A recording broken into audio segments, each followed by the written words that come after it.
everyone. A new scene of combat tonight. It's Veterans Memorial Stadium in Snohomish as the homestanding Panthers take on the team from Bellingham, Sehome Mariners, which had a fine record last year and may be one of the best in the North Division. But then again, Snohomish may be one of the best in the North Division. It's early in the season. Hi, I'm Rod Belcher, ready to bring you the play-by-play action. And we have a new colleague to work with tonight, Kurt Marsh, who's been our standby guy for all last season and early this.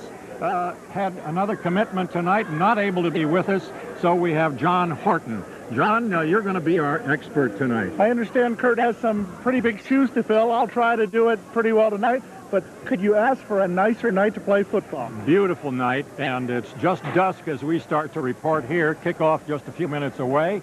And the Sehome Mariners from Bellingham come in with an excellent chance, they feel, to go on and win the North Division. They'll be wearing the visiting white uniforms tonight, and Snohomish will be in the home reds. The Sehome Mariners, let's talk about them a little bit and hear from their coach. As you can see, last year they had that great record of 10-2 with a great faking quarterback, Sean Ryan. He's gone. Cam Harding is the new QB this year. They're coming off a win over Burlington after an early season loss. That's kind of the same thing that Snohomish has had. One loss, then a win last week. But Berger Solberg is in his 8th year, make it the 9th year with the Sehome Mariners. And here, as we had a chance to do this earlier, he talks about his team's win over Burlington. Go ahead, Berger. Well, first of all, the loss to Shorewood was one that we put the ball on the ground too many times. Made too many mistakes, actually, and got off to a bit of a rocky start. The difference going into Burlington and our play in Burlington and the significant increase that we had as far as our play, a lot of that was just that we were very inexperienced. And we saw that initially in that first game. We spent a lot of time talking about that in the week and in our preparation. The kids obviously have a lot of pride, and they didn't want to go through what they did the week before. So we really stepped up our play a lot and improved, and it showed, particularly on the defensive side, being able to get a shutout. Well, we have 2 returning all-conference players, in Lee Eckel and Gaben Robinson, and they're mainly, their impact players mainly on defense, but also playing the offensive side. And we're relying on our wingback, Brendan Graves, who played well last year at running back. And there are few individuals that did a lot for us last year. We have to rely on them to be leadership for us and bring some guys along that haven't been on the field before, and that's one of our great concerns, our inexperience and how fast these kids can pull it together. And if there's any indication that first week to second week, we're real pleased with what's been happening, and those kids that are in that senior leadership role are the ones that need to step up and provide that kind of incentive for the kids, and they did a good job with that. Well, watching them on film, we saw a really improved second half against Olympic. I think probably they went in at halftime and came out, and they have some outstanding athletes, and those athletes, they took over the game, particularly on the line of scrimmage. And what we have to do is not make the mistakes we've been making. We can't give them the opportunities we have. They'll certainly take advantage of those. The outstanding fullback, their backs run hard. They've returned in 2 consecutive games kickoffs of 90-plus yards for scores, and so they're doing a lot of things and using, like, say, the athletes that they have, and I think those kids are getting a lot better. We've got to play really strong fundamental football. We can't give the ball up. We're playing at their field, which is going to be a little bit new for us, and so it's just a matter of us, continuing our improvement, not worrying too much about what they're doing, but making sure that we take care of ourselves. Well put by Coach Solberg, and those players that he mentioned, John Horton, returning from last year, we saw them play, and they were good ones, too. Well, this team is in a rebuilding mode after a 10-2 record last year, perfect 5-0 in the Westco North.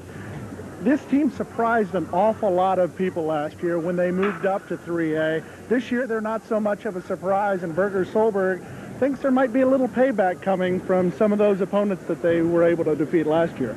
So they'll get a good test tonight in the Snohomish Panthers playing at home. So let's turn our attention to the Panthers under second-year coach Mark Perry, who, of course, had big shoes to fill after 32 years of great effort here and great success with Dick Armstrong at the head. Well, last week they beat Olympic 34-20, and let's hear from Mark Perry as he talks about his team's win over Olympic. Mark?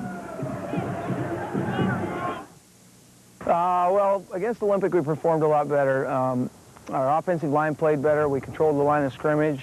They did so with a couple of techniques and coming off the ball a lot better. Our backfield ran harder. They kept their pad level down. Darren Bunich, our leading rusher for the week at 201 yards, ran hard, and he was just a brute to bring down and did a great job for us. My assessment of our program right now and the things that we've changed over the last year are the biggest differences are coaching staff. We've had the chance to work together now for a full season and a full year, and we understand each other's terminology, the way that we're going to talk to kids, the way we do things, our techniques and things like that. And that makes us better in the sense that when I correct somebody else's athlete at another position, I use the same terms as another coach. And if somebody's going to correct one of my kids, they're going to use the same terms I use. And it just makes the kids work better and hear the same things all the time. As far as differences, we're going to be the same team that we were last year. We need to perform at the level that we did last week. We need to do things fundamentally sound. We need to make sure that we don't have any turnovers and we get some takeaways from them. Our offensive and defensive line need to control the line of scrimmage. I know the Mariners have a couple of great players, and we need to make sure that they don't dominate things in the inside, and we take that away from them and play our game. Well put there, Mark. What are your comments, John Horton, about the Snohomish Panthers? Well, the Panthers were 5-4 last year, started this season at 1-1. The one thing that they will have the advantage in tonight is their size. They outsized the Mariners by about 15 to 20 pounds on the offensive and defensive line. It will be a battle in the trenches, no doubt about that. But the one thing that the Panthers really have an advantage also is key experience coming back at key positions, and that always helps, especially in an early season game like this one is. You bet. And if they're bigger than Sehome, they've got to be plenty big because there's some good big players in the Sehome offensive and defensive line as well. Okay, that kind of covers it, setting up our battle tonight between the Mariners from Bellingham and the Panthers from right here at home in Snohomish. John and I will be taking our positions up in the broadcast booth in a moment, all set to bring you the play-by-play action, including, of course, the opening kickoff on TCI's Game of the Week.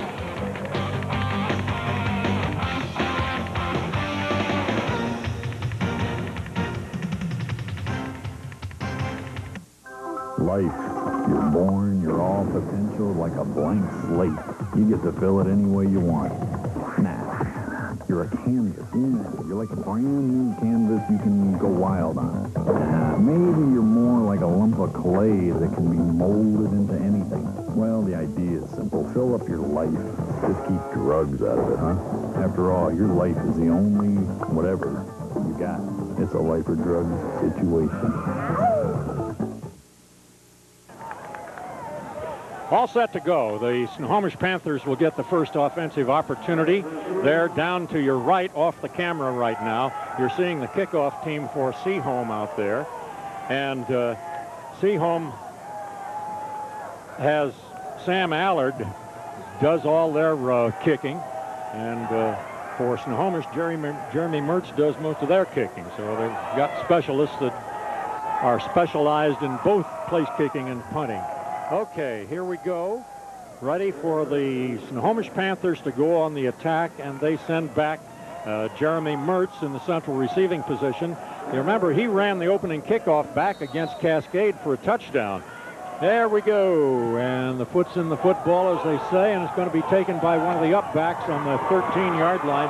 It's Podol, and he's got it up to the 35-40. It's a race to the sideline, finally pulled down by Cory Smith to save an exceptionally long run back and perhaps a touchdown. Pretty close, John. And one thing Podol was able to do is stay in bounds as he was literally tight-roping the sidelines. Had Sehome Mariners just trying to knock him out 1, 2, 3 times. Wouldn't go down, and he gets all the way down to midfield. That is an impressive opener for Snohomish. And here they go in great position to start their offensive drive. They split one man out to the right, the rest of the backfield in tight in a wing T formation. The handoff is to Bunich up the middle, and beg your pardon, they pitched out to the wide guy, and finally again Cory Smith comes up to make the stop, and on the first play they gain 5 yards to the 45-yard line of Sehome. Mertz working on a little bit of a counter option, going to the far side, the quick pitch.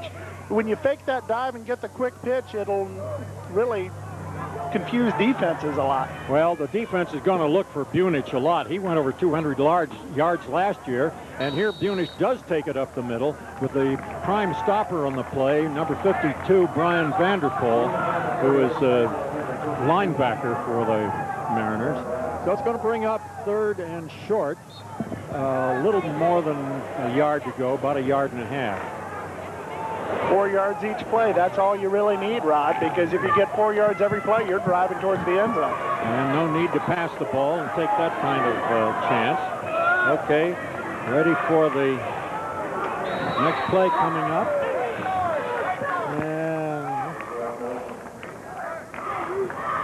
looks like a delay of game or procedure call, and they will call procedure against Snohomish. Well, that makes it kind of a sticky wicket. Instead of third and a yard and a half, it's going to be third and 6.5. And don't you know that Mark Perry's just sitting back going, guys, here we get a great opportunity right off the bat, and we've got 3rd down and 2. Now it's 3rd down and 7 on an illegal procedure. You got to watch out where you're lining up in the neutral zone. Dan Krause, the little quarterback, back to throw, out in the flat, he's got a man, got a first down inside the 35-yard line with the tackle made by Josh Terrell, number 8 in the secondary. Let's see, Vanderpool also. Yeah, Mertz was able to take advantage of the play action as he just flared to the nearest side. Play action really threw out the Sehome defense, and Mertz was all by his lonesome. Had trouble hanging on to the ball, but was able to gain a good couple extra yards after the catch. Line of scrimmage is the 34 in Sehome territory. And here is the fullback up the middle, Bunich, again carrying.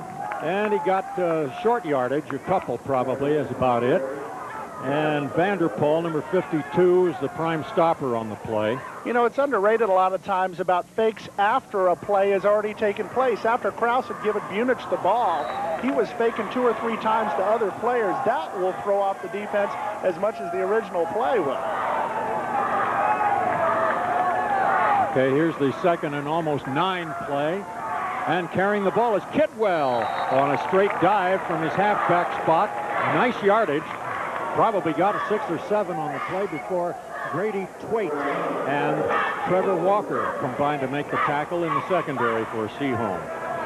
And it's interesting, Rod, you almost expect Bunich to get the ball on every play, but Dan Krause, along with the coaching by Mark Perry, really mixing up the runners and mixing up the Sehome defense early. Here's the 3rd and 2 play coming, and it's Mertz being pulled down for a big loss on the play, as the first man to him is Gaben Robinson, a great player last year, returning for his senior season. Well, that's a definite setback, clear back where it's going to be 4th and 9 at the 33-yard line. So generally in high school ball, you get a punt from here, but it's not always the case. Mertz, who's the all-purpose kicker, back to punt, and back to receive is Graves, Brandon Graves, a great breakaway runner. Boots in the air, it's a high one, and it's a beautiful punt really under the situation, but it takes a definite Sehome bounce and goes into the end zone, gets away from all the people downfield who are trying to down it before it could get to the end zone. So now we'll have an opportunity to see the Mariners on offense. One of the guys you're going to have to look for is 23, the halfback, Ben DeMond. Had just under 100 yards last week in the 28-0 win over Burlington. They run out of the wing tee, Rob. Right, a lot of teams in the league do that. And here's Cam Harding. He's going to pass on the first play, get a man open up to the 30, 35, almost to the 40-yard line. Finally, the stop made by Jake Reppin, number 84 in the secondary for Snohomish. Good fake on the play, and the pass was good. You're going to see a beautiful play. Unfortunately for Sehome, it's not going to do very much because a flag is going to bring that one back. Yeah. They had a lot of people fooled on that, but unfortunately, one of the guys didn't fool the referee, and they'll bring that one back. That was Justin Pendry, the big tight end at 6'4", 232 pounds, only a junior, who caught the ball and looked good doing it. But the penalty takes the ball clear back to the 15-yard line, where it's going to be first down and 15. There's up the middle goes the fullback, Smith, on the play. Straight dive, that'll work for some good yardage. A lot of times, especially if you have the hole in the middle, that one's good for 7. Duggar, number 50, makes the stop for Snohomish. Remember, they had 15 yards to go on first down, so now they still have 8 after the 7-yard pickup. Time to play first quarter, 8:52, and of course counting. Now they split 2 people out to the left. Cam Harding gives on a reverse, coming back to the weak side and carrying the ball up to the 30-yard line on a possible first down. And the stop made by Kidwell of Snohomish, along with Emil. The ball carrier was Brendan Graves, who's always been a great threat from that wing-back reverse situation. And on the reverse, Graves just knew exactly where he needed to go. 30-yard line is what he needed for the first down, and at the very last moment, he leapt forward and got the ball where it needed to be. First down, Sehome. Nice description, John. Well put. Okay, here's the 1st and 10 play from the 30. Harding gives off, and a fumble on the play. I think Sehome got it back, but let's wait and see. There's going to be a loss on the play, if nothing else. Yeah, a loss from the 30 back to the 28. David Thompson made the hit on the play, along with Jason Capelli for the Panthers. And ball was mishandled, but recovered by Cam Harding. There you see Harding, number 10, getting instructions from number 82, Devin Catrell. And now Catrell splits out as a wide out to the left side. Slot man Graves comes in motion. Here's a handoff up the middle, and another fumble on the play, I believe. Emil knocked it out. He forced the fumble, and Snohomish comes up with it. There's the first big true break of the game. And let's see what Snohomish does with it, John Horton. If you're going to hold the ball out like a loaf of bread, you're going to get it stolen away from you. And Emil and I think Davey Thompson just saw that gift sitting right there, and they took it away. And now Snohomish, great field position at the 30. Kraus drops back the pass on first down. It's going to go long, well covered, and incomplete. Covering back there was Trevor Walker, who had the Snohomish receiver. And let's see, that's coming back to the huddle final, number 82. Actually, I think that was Brad Talley who was... yeah, it was 89, Brad Talley, the man who was the intended target. 5'8", a little bit short to get a ball intended for a guy about 6'4". And here's the quarterback keeper trying to go wide as Kraus. Not much comes of that. In fact, a loss, as the first man to him was Brady Twait, number 3. I love that name, John. T-W-E-I-T. Brady Twait. Twait is one of those, I don't know if you could call it a classic football name, but it's one that's easy enough to remember. Kraus couldn't quite get the option going on that, as the Sehome defense was just literally mirroring him right down the line. And a loss of 1 brings up a 3rd and 3. Here's a inside scissor play, and carrying the ball is Kidwell. Cross buck from the right halfback spot to the left, and again Twait has to come up and make the stop. By the way, it's still a no-score game with 6:45 to play. And when you run those counters as well as Dan Kraus did, Joe Kidwell just had a beautiful hole to go through. Counters will make a defense shift one way, and if they don't recover in time, you'll get a lot of yardage. And on that particular play, Joe Kidwell got about 10. Setting up as a wing-back left is Mertz. And here's the handoff to the first man through, fullback Bunich. And he's stopped especially by Lee Eckel, number 51, a great player last year, and also Ashley Vincent. There's another name I kind of like, John. Ashley Vincent. Sounds he should be playing for Princeton or somebody. Very regal and may end up being a lawyer someday. Snohomish, with a big play on 4th and short, was able to get just enough yardage for the first down. Just enough is right. And here we have a timeout taken by Sehome with 6 minutes to play in the first quarter. Still nothing on the scoreboard, but Snohomish, with that first down, has a threat going. inside the 20. In fact, it's just inside the 19-yard line and right out in the center of the field in relation to the sideline. There you see the Snohomish song leaders, yell leaders, rally girls, whatever you want to call them. But they do a nice job, and they're cute, too, because I'm down there looking at them before the game. Don't miss an opportunity like that.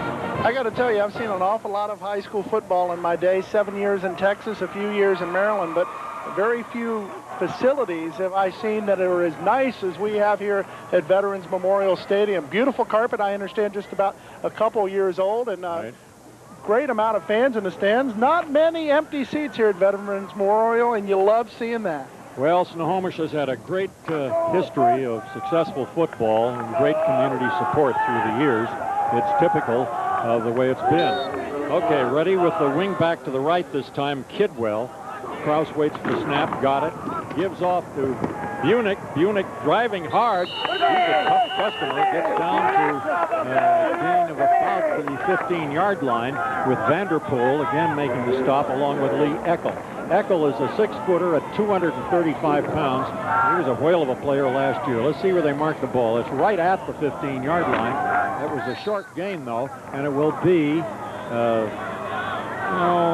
7 yards to go coming up. Now, big hole, chance for a touchdown, you bet. Bunich, who scored 3 touchdowns last week on a straight-ahead, no deception type play, just sheer drive blocking power, John.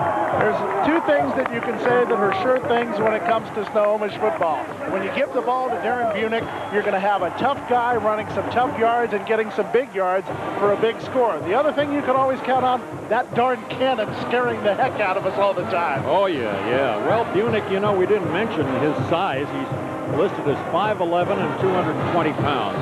We assume that's accurate. He's big enough to go to work, as we used to say. And here's Mertz with the extra point kick. It's no good as he hooks it far to the left. So a six-play, 30-yard drive ending in some big-time yardage for Darren Bunich. Watch how he just powers through the middle. He may have had a man trying to get him down once, may have juked a man twice, but there wasn't anything that was going to keep him from going in that end zone. Bunich, like a bulldog, low center of gravity, 220, 5'11". Those are the kind of guys that are so difficult to stop. That's a 15-yard run for the TD, and he really didn't have that much opposition during the run. Comes with 5:24 to play. Kind of a good point for Sehome as Snohomish managed to miss the extra point kick. So that's always kind of a hopeful sign when a team is going on the attack once again. They think, why, we get a touchdown, our guy will kick the extra point and give us a 1-point lead. But they've got to do it first. Remember, they fumbled the ball away, setting up Snohomish's touchdown, so we'll see what happens on this possession. Drive information, 30 yards in 6 plays. Darren Bunich with a 15-yard touchdown run. Time of the drive about 2:06, the extra point missed. 6-0 Snohomish. Okay, here's the kick. It's going to be taken at the 3-yard line. Good kickoff by Mertz. Ball carrier is hit at the 20, manages to fall forward for another yard as Jesse Podol, number 45, and Paul Williams, 54, combine on the tackle. Brendan Graves on the return. So that sets up the Mariners 1st and 10 at their own 21-yard line. Lots of field to pick up here. This is about where Sehome had the ball to start their first drive, gave it up on a fumble after 3 plays. You know that Coach Berger Solberg wants to see a lot more out of his offense here. Right. DeMond lines up at right halfback. Cory Smith at fullback. Wingback left is Graves. He's usually in the wingback spot, but once in a while lines up with the fullback. Here's a handoff.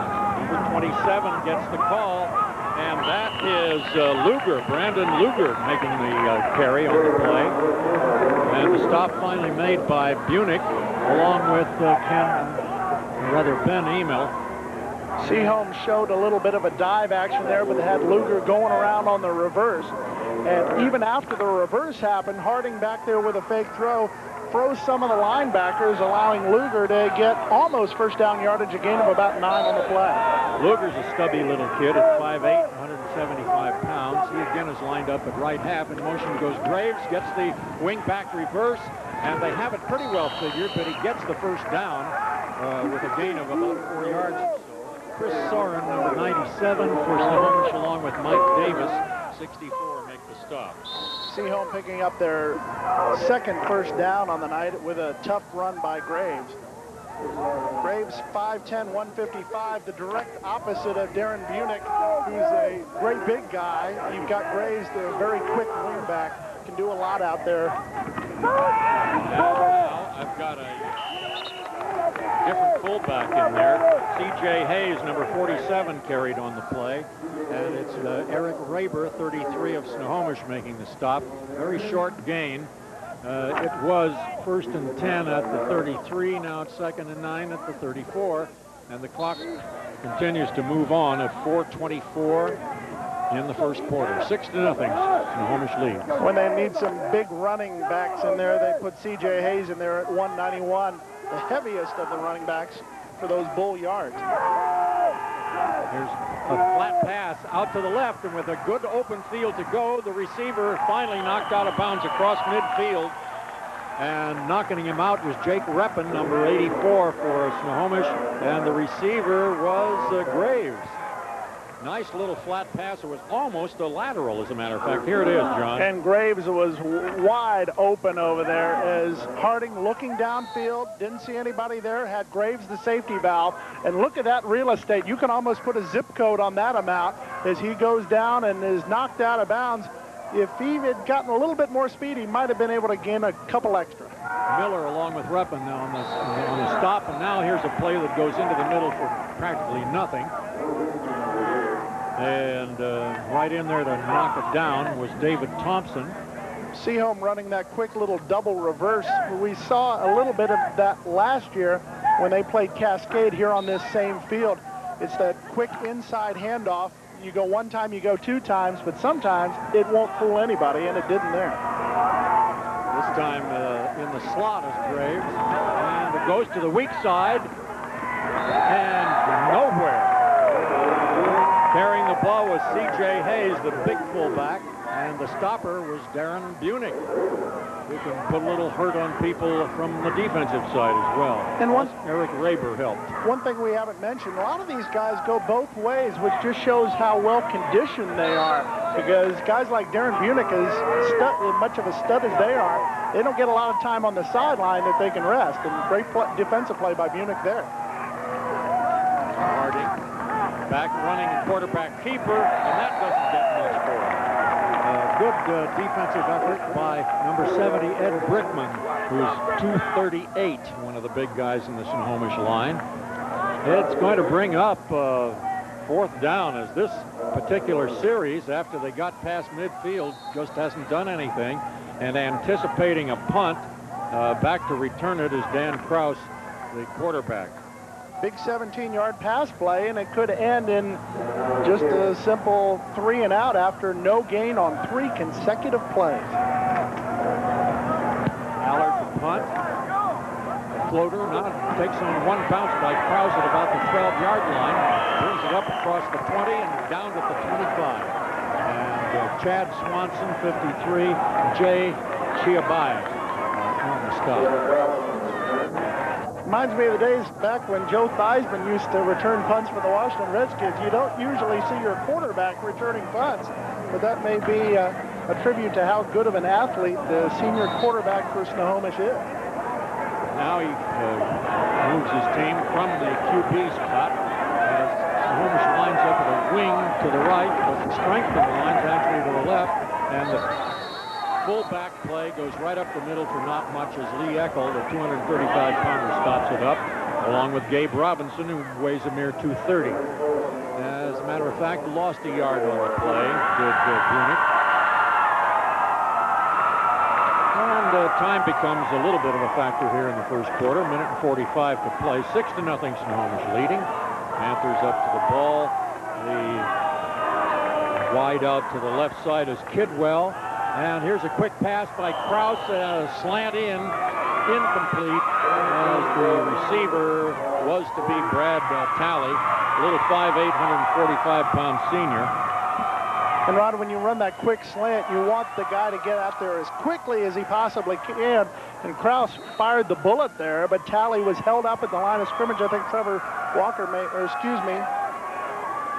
it was Trevor Walker or Grady Twade out there providing a little bit of a bump, knocking that play off. That's third down and almost 12 to go. It's a rollout by Kraus, evidently going to keep, but he's forced across the sideline. And just running him to the sideline, giving him enough of an impetus to go out, was Cory Smith. So Kraus didn't gain anywhere near the first down yardage. It's going to be 4th and long. I want to talk about balance. Kraus looking for the pass, can't find anybody. Everybody's covered. Kraus goes towards the sidelines, wants to get that little extra yardage. Watch his hop. 1, 2, I'm not going to go out, I'm not going to go out. Okay, if I have to go out, you're going to have to hit me out. Great play by Dan Kraus. Didn't get enough yardage, but nice athletic play. Mertz to punt, gets another nice punt off. It's going to be bouncing. The Sehome kids better stay away from that one. It crosses the 40 and will be down just inside the 40, or maybe right on that stripe, giving Sehome another excellent field position to start the offensive attack. And this is their best field position of the ball game after starting the previous 2 drives at the 20-yard line, both of them ending not in a way that Berger Solberg would like it.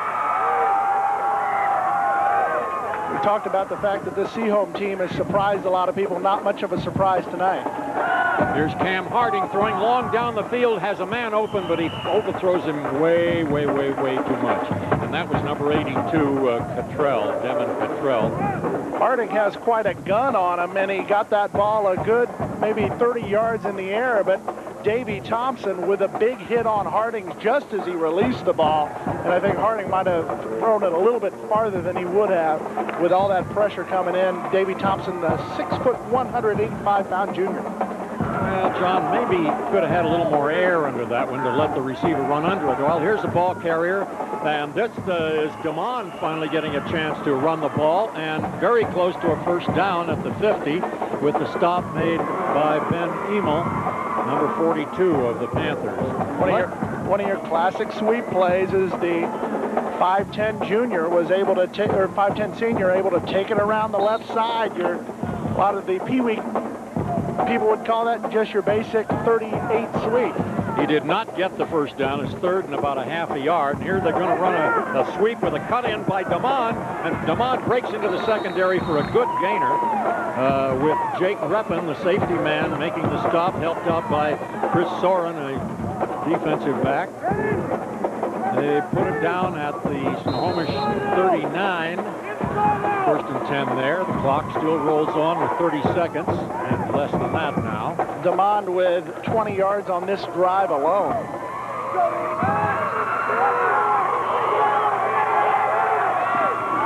Here's Harding trying to give, he does to the Smith, the fullback, and somebody submarined right underneath. One of them was Duggar, the other one was Capelli. And boy, they stopped that one with nothing. As a matter of fact, lost about a foot or so. It's right on the 40-yard line. I think that Berger Solberg thought that they were going to key on Damond, and Smith wasn't able to get it. That's the end of the first quarter of play with the Snohomish Panthers hanging on to a 6-0 lead. Back in a moment for the second quarter on TCI's Game of the Week.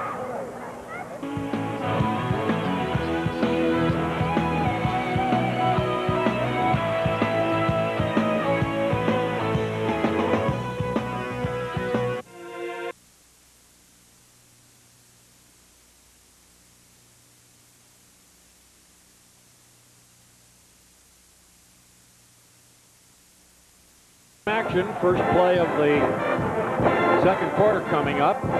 Sehome will have a second and almost 11 at the Snohomish 40-yard line. Both teams with 4 first downs in the first quarter, but as you know, on the board, 6-0. That's what the fans are looking at. Snohomish with the early lead, courtesy of Darren Bunich's 15-yard TD run. In motion comes the wing back, but the handoff is the fullback, Cory Smith, and he's up the middle, striving hard for probably no more than 2 or 3 yards. And Eric Raber, who's been getting a lot of defensive calls from our spotter, Doug Doniger. Also Joe Kidwell in there on the stop.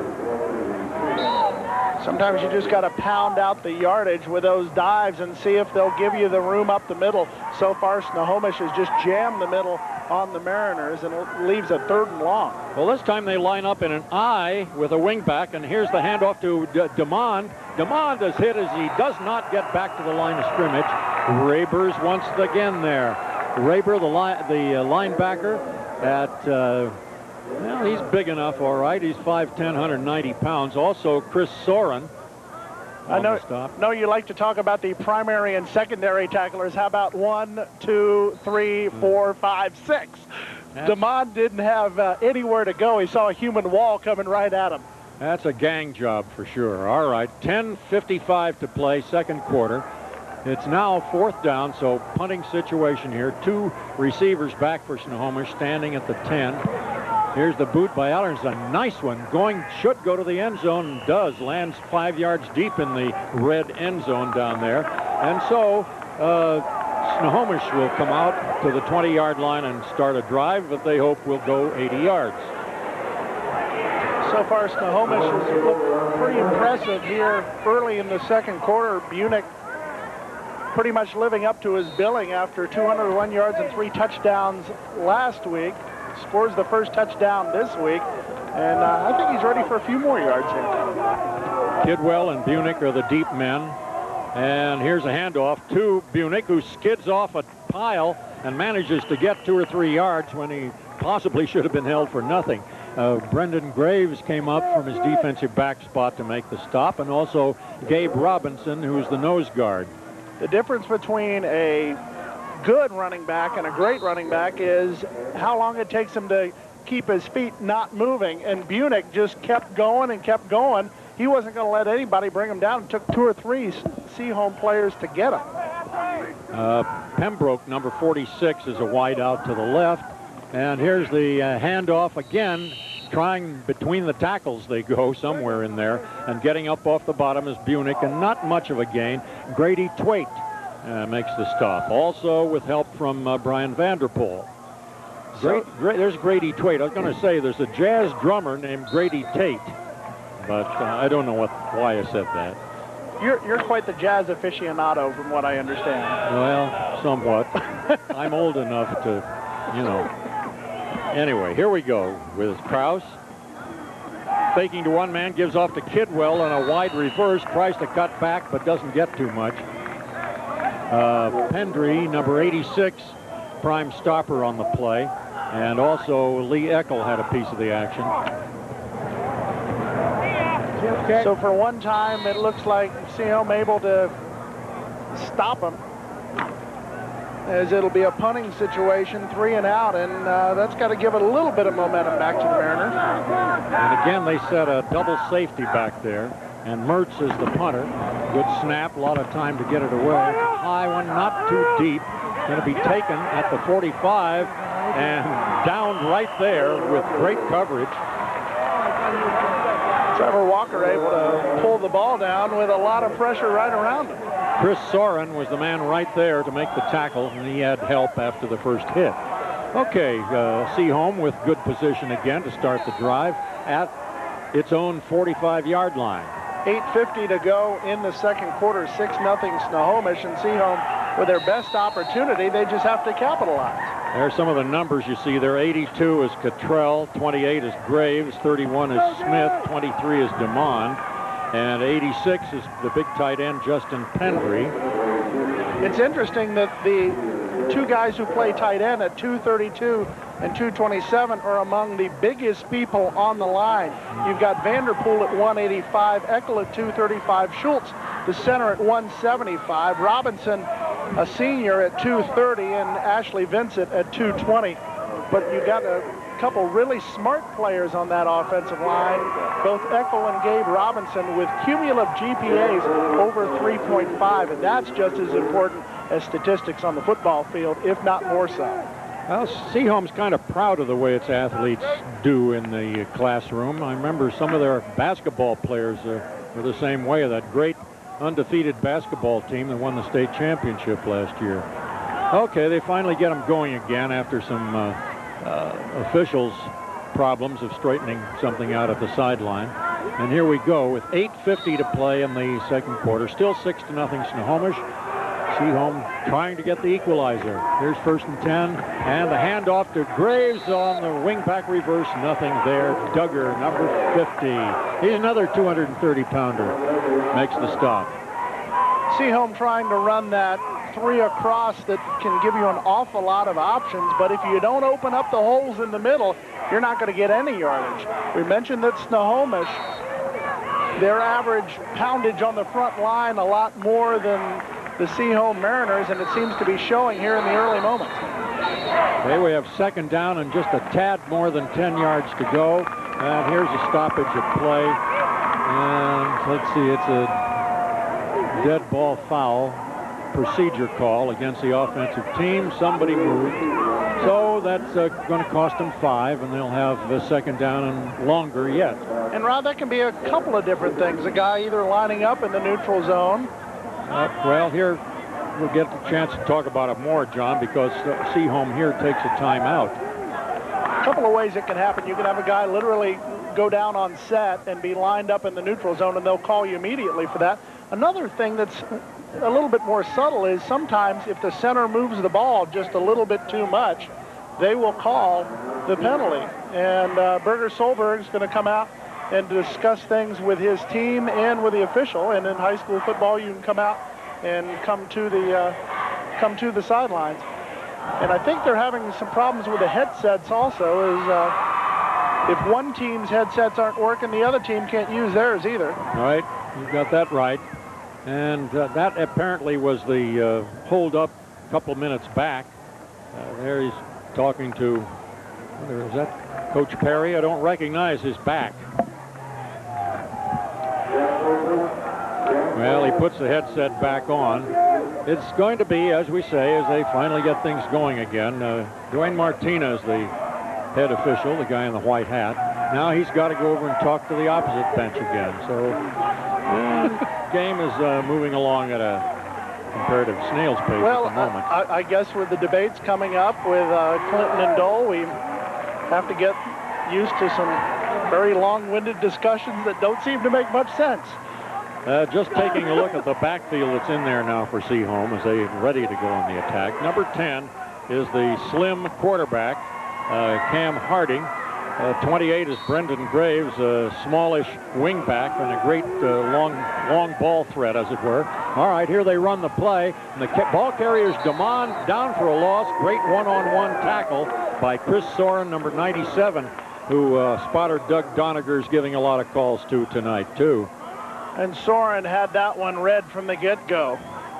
Damon tried to get around the outside. Soren had the missile lock going right there. Took him right down as he was running east-west instead of north-south. That won't help you. All right, it's 3rd down now and 18 yards to go. So let's see if Harding goes back to cast off a long one. He does down the middle, off the fingertips of the intended receiver, and that was Cottrell. And that ball was really rifled. He would have made a remarkable catch had that fingertip catch been made.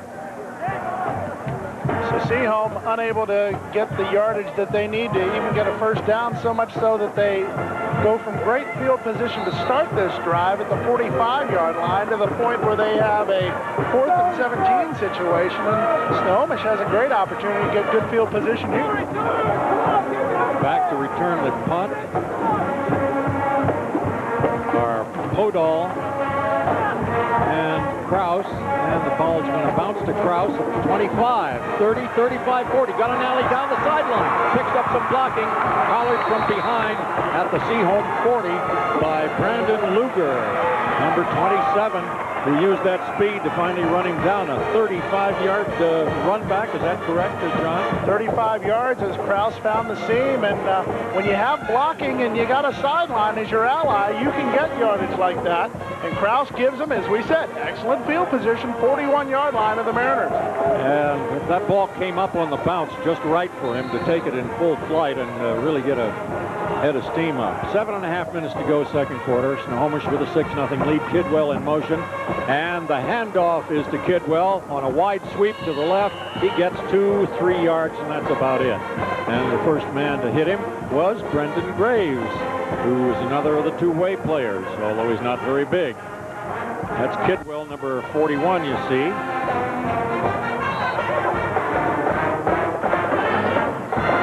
Kidwell, the senior, one of many seniors starting. As a matter of fact, I believe every single starter slated for Snohomish is a senior.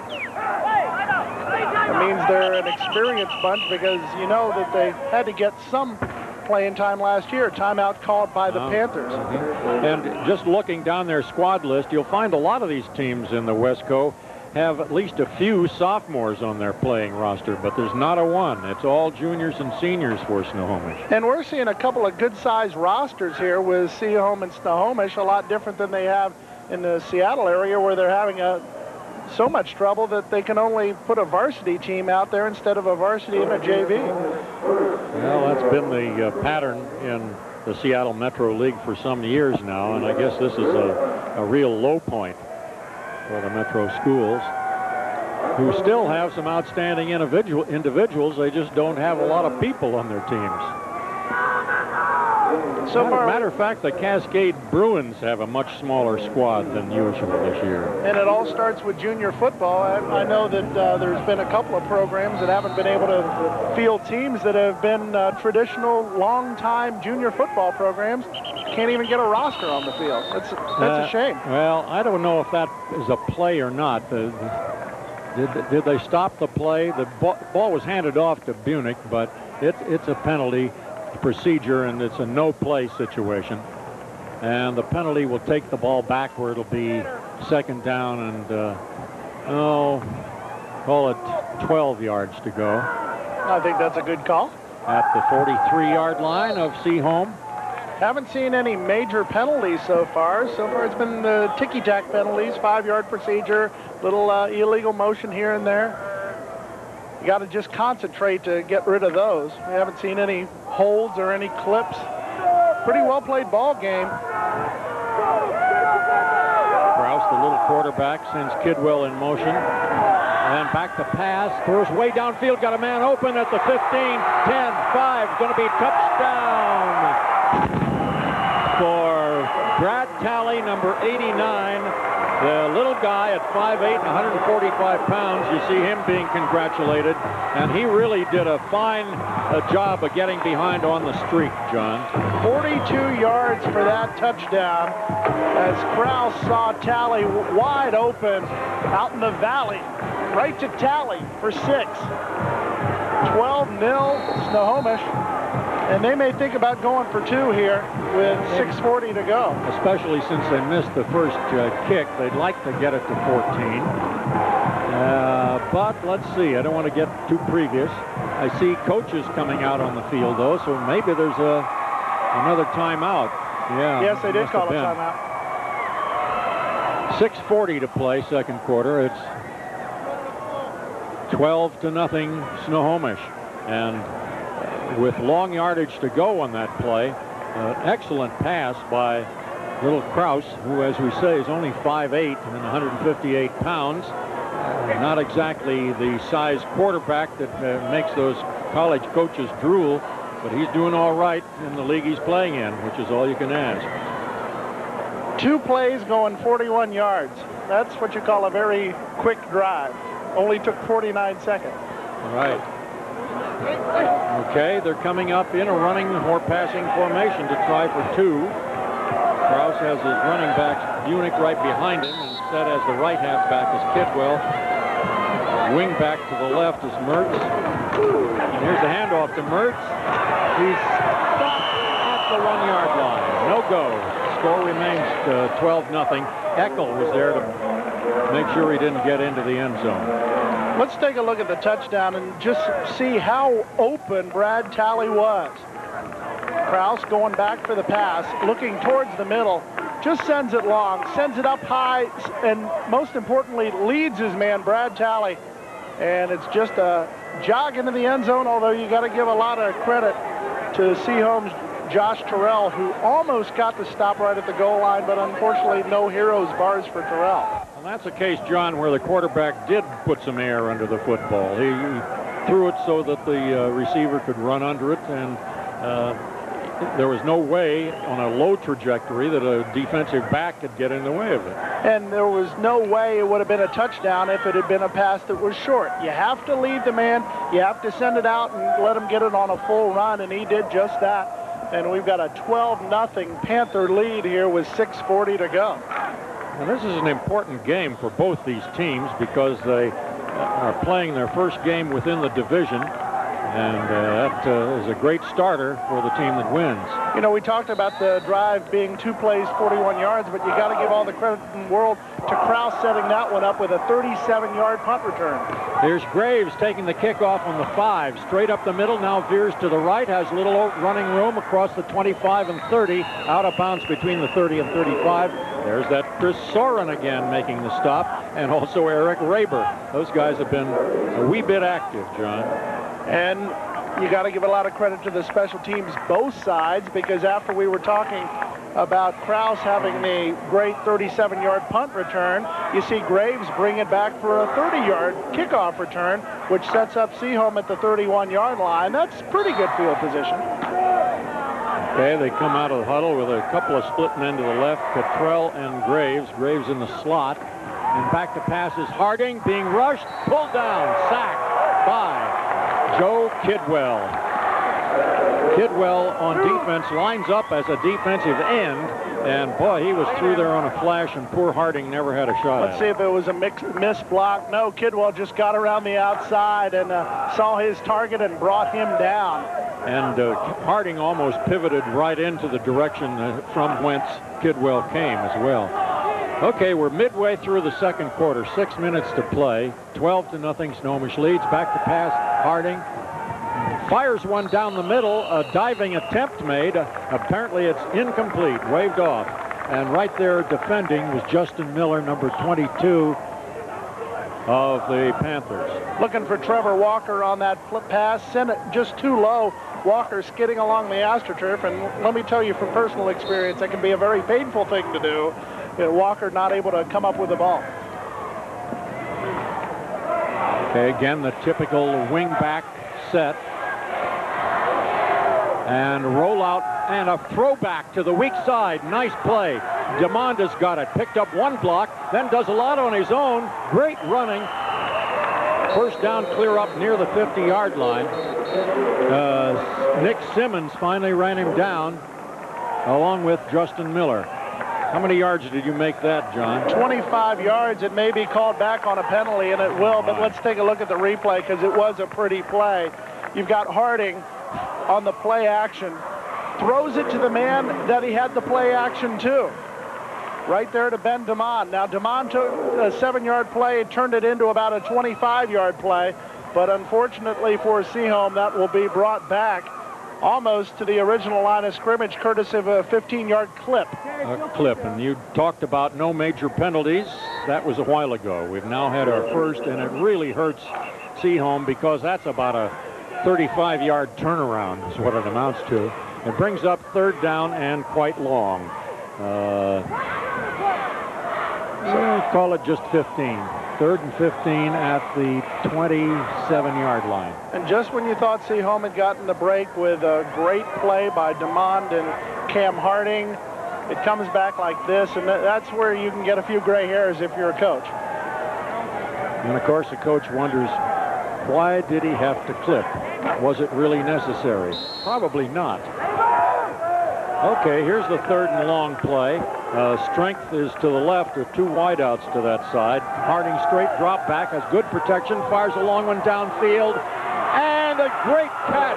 Oh, sensational catch under close coverage by Justin Miller. The receiver was number 9, Trevor Walker. And Walker had to just reach out for this one. Harding put all he could on that one. Watch Walker stretch out. Hello! He just literally said, this could be the ball game right here. Pulled it right in, right at the 31-yard line. Pretty play. Full extension. Now here's Harding giving off to a sweep carrier to the right. Soren again on the tackle. That was DeMond on the carry. Let's see where they put it down. It's just there's a flag on the play anyway, so let's hold everything. Penalties are starting to rear their ugly head. 36 yards on the previous pass play, giving Sehome a lot of good yardage, but it looks like they're talking to the Panthers here.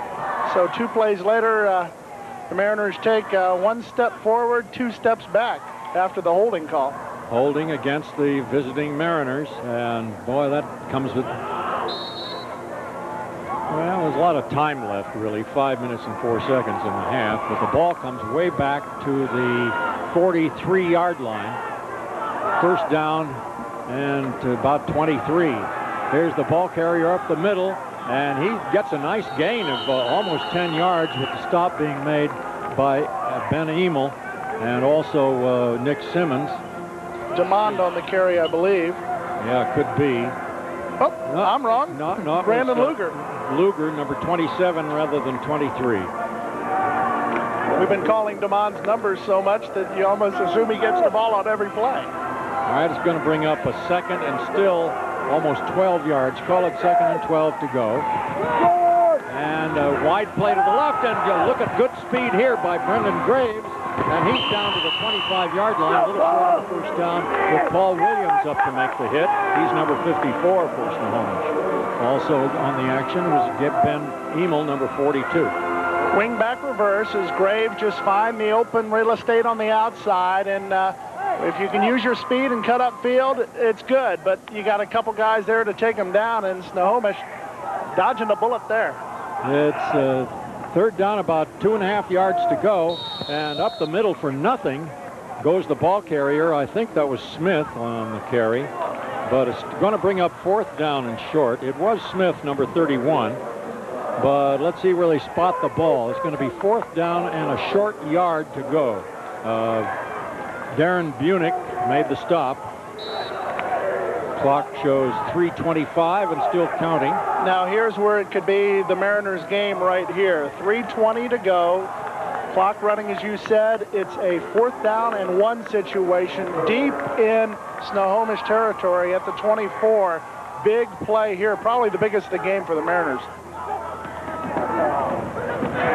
Oh, first down. Boy, putting his nose close to the ground and just plowing forward was Cory Smith. And in the secondary, number 12, the quarterback on offense, Krause, made the stop. There you see number 31, Smith. Smith, one of those players with a great GPA, the 5'10", 165-pound senior, got 5 key yards for the Mariners.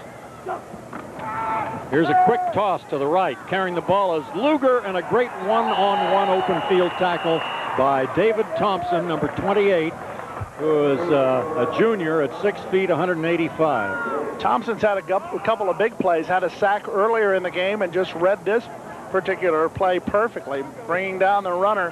And just after Sehome had some momentum, loss of 2. Okay. Ready for the 2nd and 12 play. Uh-oh. Harding has to eat the ball as he wanted to fake a reverse, and he's down. All right, we're going to take a quick break here with Snohomish leading 12-zip in the 2nd quarter. Back in a moment.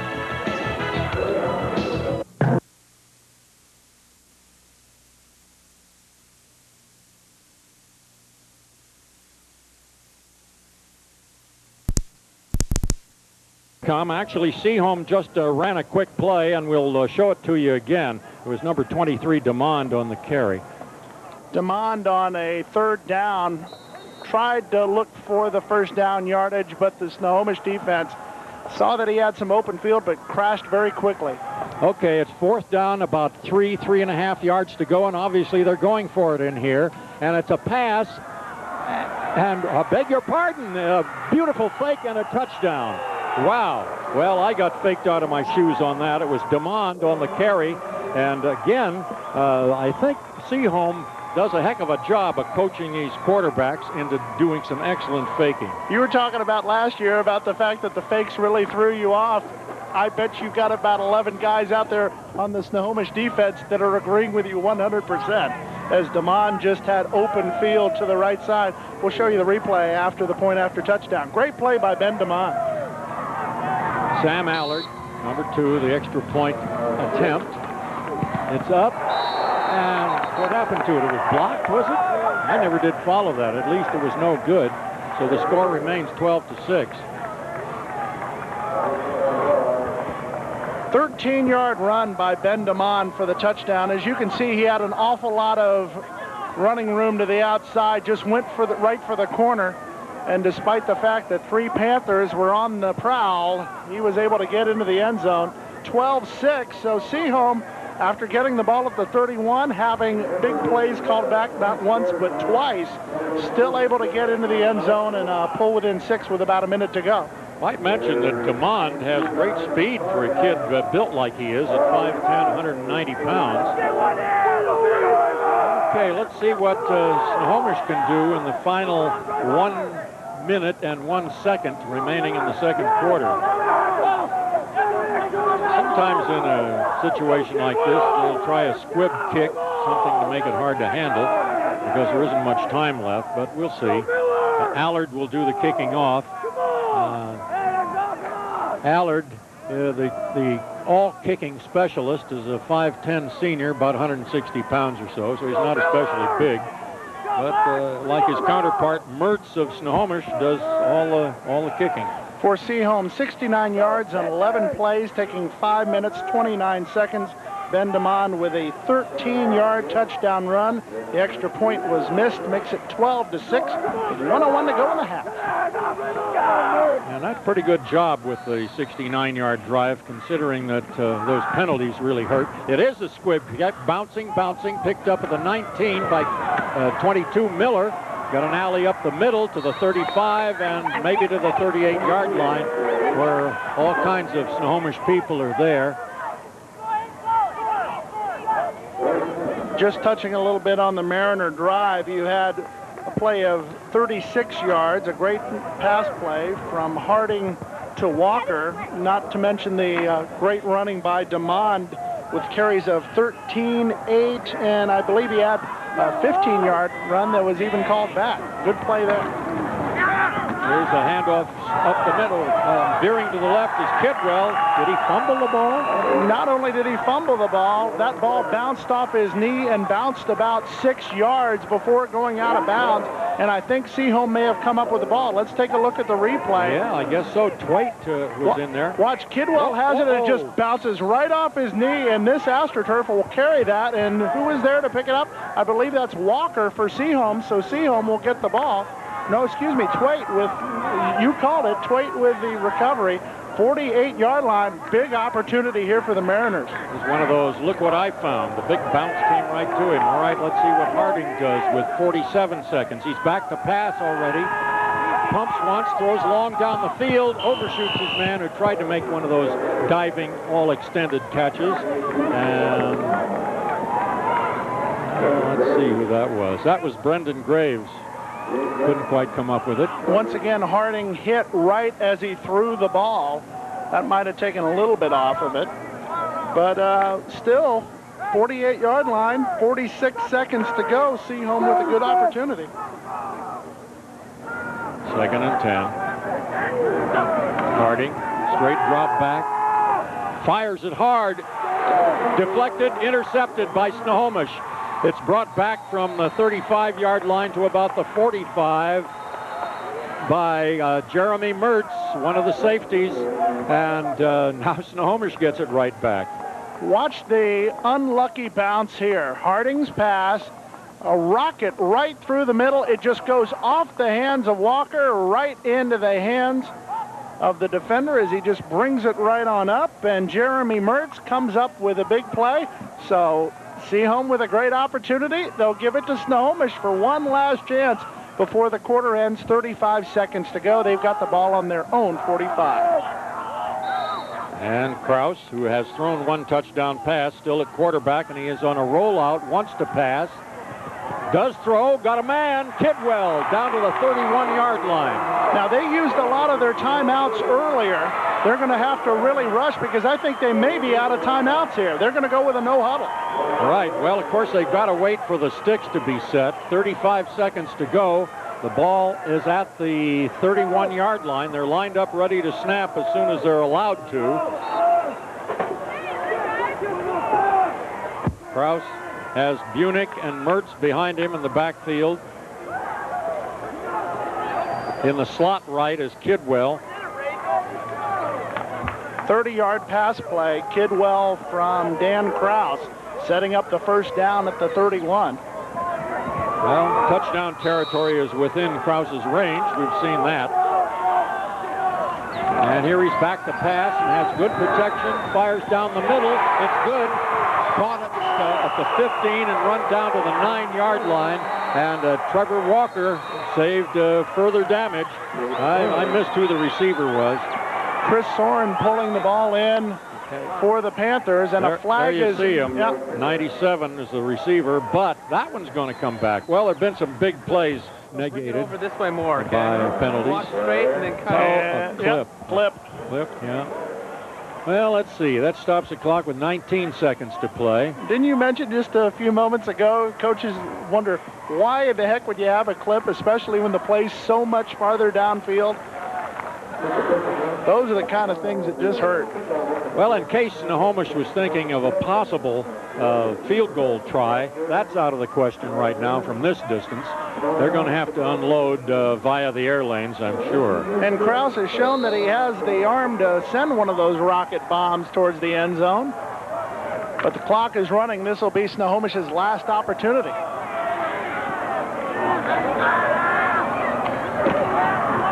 Okay, Kraus being chased, hurried, and tipped off the fingertips of the receiver.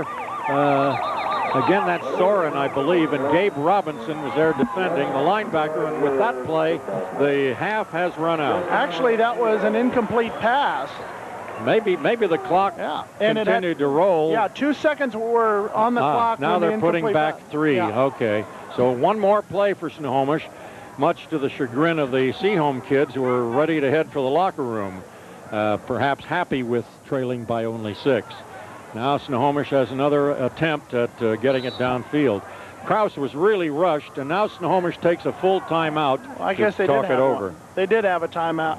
Yeah. Now, here's one of those great plays, the old Hail Mary. Send everybody long, because we know that Kraus can get it downfield. The only question is, who's going to go down there? And Mark Perry talking it over with his team. Well, you've got Soren in there at one of the wideouts. Actually, he lines up at tight end most of the time. This is when you want to send your tallest guys out there. But there aren't a lot of tall guys, quite frankly, who are able to receive for Snohomish. You've got running backs at 5'7", 5'9", 5'6", 5'10", and 5'11". Your tallest receiver is 6'1". So not a lot of choices. Let's see what the Panthers do. Wide to the right is Kidwell. Here's Kraus back. Throws a big lob downfield. Got it, Soren. He's at the 10. He's down at the 9. No time on the clock. I think that's going to do it. And the saving tackle was made by Grady Twait, the little guy at 5'7", 180 pounds. And Eckel, the linebacker, was back there as well. Well, a great threat by Snohomish, but the clock defeated that opportunity. And a fine reception, a good pass by Kraus. But the half ends with the home team, Snohomish, leading 12-6. Okay, we'll take a quick break here and come back with some more comments from John Horton, and some other information is garnered by our spotter, Doug Doniger. Rod Belcher reminding you that you're watching TCI's Game of the Week. Back in just a moment.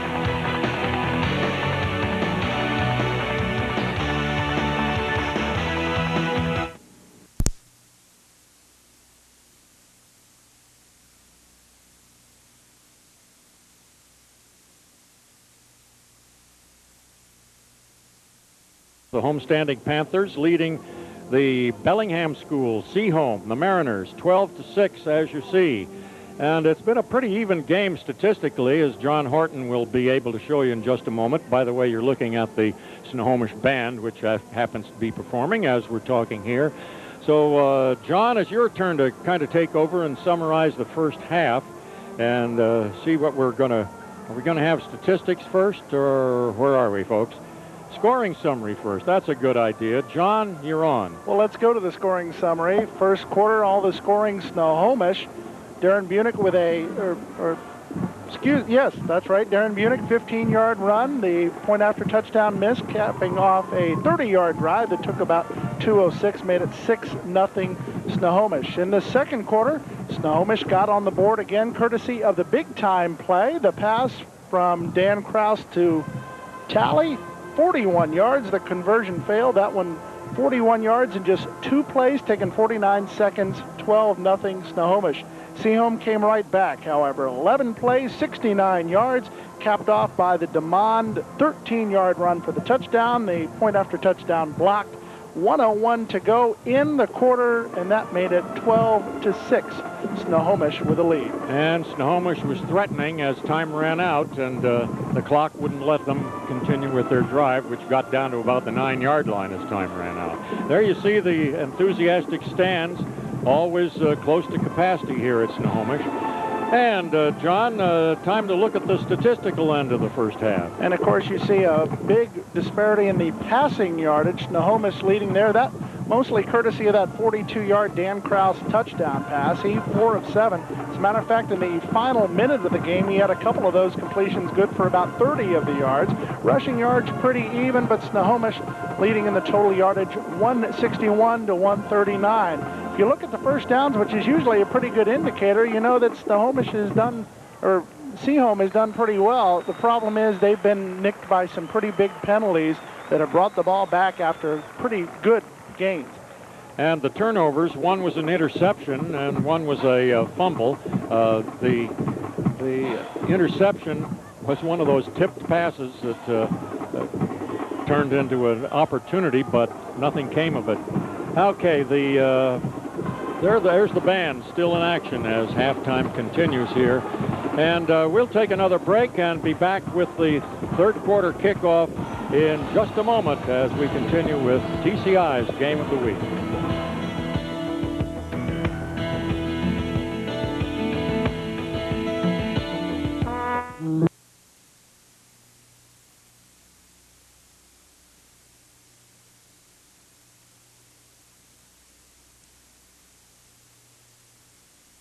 Second half of play here at Veterans Memorial Stadium. 12-6, Snohomish leads. Snohomish will kick off, and Sehome gets the first offensive opportunity of the second half. Have Graves and DeMond back as the two receivers, and Mertz, the all-purpose kicker for Snohomish, will boot the ball. He only used about a 3-yard run-up, and it's going off to the side and will go out of bounds. So that's not the best kickoff in the world, and the Sehome will get good field position to start the second half possession. I've always thought that was one of the better rules to put into effect. Instead of always sending the team back 5 yards, put it at the 35, and that's what they're going to do. Trying to figure out how. Oh, there's our brightness. I must have hit the brightness. We're looking at our monitor, and it was pretty dark for a while, but now we see quite well. You can have engineering lessons up here. Line of scrimmage is the 35 after the out-of-bounds kickoff, and here's Harding giving off to the second man, and carrying the ball for absolutely zilch is DeMond on a kind of an inside reverse from right half to the left side of his own line, and Darren Bunich up there to make the first hit. We call Bunich's name quite a bit, both on the offensive side and the defensive side. You bet. They actually gained about a foot on the play, but still call it 2nd and 10. Here's Harding with a fake pass, gives it off on a sweep to the right, and again, very short yardage on the carry by DeMond again, with Simmons, Nick Simmons, 205-pound senior, who is in there right now. He, by the way, is an alternate punter, but Mertz has been doing all of it so far tonight. Okay, 3rd and long here. 3rd and just about 7 yards to go. Harding wants to throw a slant down the middle. It's incomplete. And Mertz was there to defend against the receiver, who was Trevor Walker. So quickly, it's 3 and out for Sehome in its second half possession. And the 2 safeties go back. That's Podol, 45, and Kraus, number 12. Remember, Kraus had that great return that set up one of the Snohomish's scores earlier. Allard is the punter, gets it away. Nice high boot, but it's not too long, and it takes a bounce. Picked up again by Kraus on the bounce, and here he goes with another fine return across midfield and knocked out of bounds near the 45 by the punter, Allard. A 25-yard return. Well, John, Kraus seems to like to pick up those bouncing balls and go with them. As he takes it at the 30, I think he thought the other guy might have touched it. Better safe than sorry, and I bet you Sehome sorry to watch this go. Right up the sideline. Kraus with an excellent return, 25 yards, setting it up at the 47-yard line. Kidwell is the wing back. Here's the handoff. Carrying the ball. Well, that's a new ball carrier in there, but it doesn't go for much. He stopped right at the line of scrimmage, really surrounded by white shirts, especially Vanderpool, number 52. You want to talk about the person who has the most yardage in this game so far? Give it to the special teams and Dan Kraus, 37 yards and 27 yards on 2 punt returns. He's got more yards than anybody on that field. That was Pembroke, number 46 on the carry. Now here's Kraus back to pass. The ball is tipped, and they almost had a shot at an interception. Twait was the man who tipped the ball, so it's an incomplete pass. Both teams are kind of stumbling around here in their first possessions of the second half. Snohomish comes up with a 3rd and 9 at the Sehome 46-yard line. Isn't that usually the way? First couple series of the half, they're just getting their sea legs again. Could be. Straight drop back, throwing down the middle, and it's too short. They tried to make sure it would not be intercepted, and that was the case all right. But incomplete pass, and that was meant for number 97, Soren. Right, Chris Soren. Okay, another punting situation coming up, and back to receive goes Brendan Graves, who is a dangerous return man. He retreats to his 11-yard line. Let's see where the punt goes. High in the air, not very deep. And a fair catch called for and made nicely at the 22-yard line by Graves. Well, that's where the Sehome Mariners take over. With 10 minutes to play in the 3rd period, they trail by 6 points, 12-6.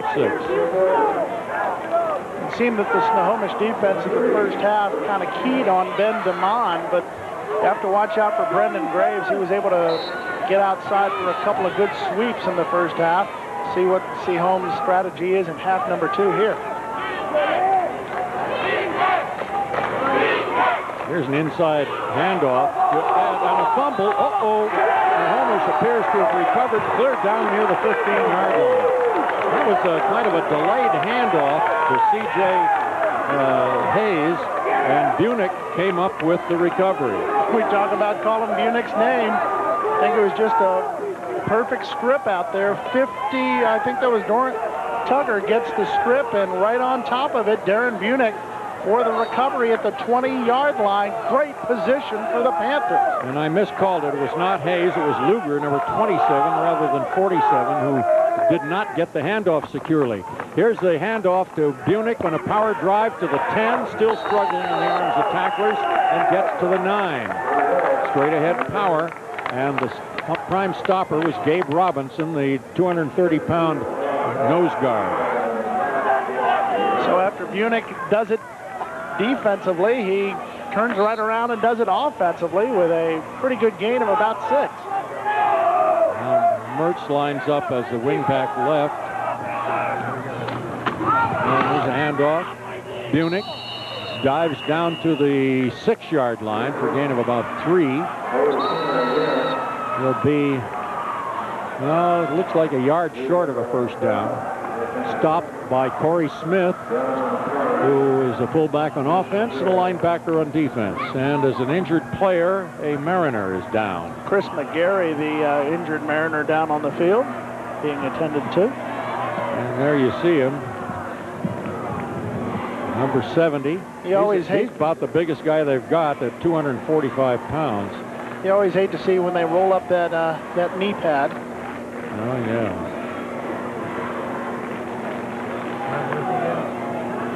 Well, up to this point, the game had been free of injuries,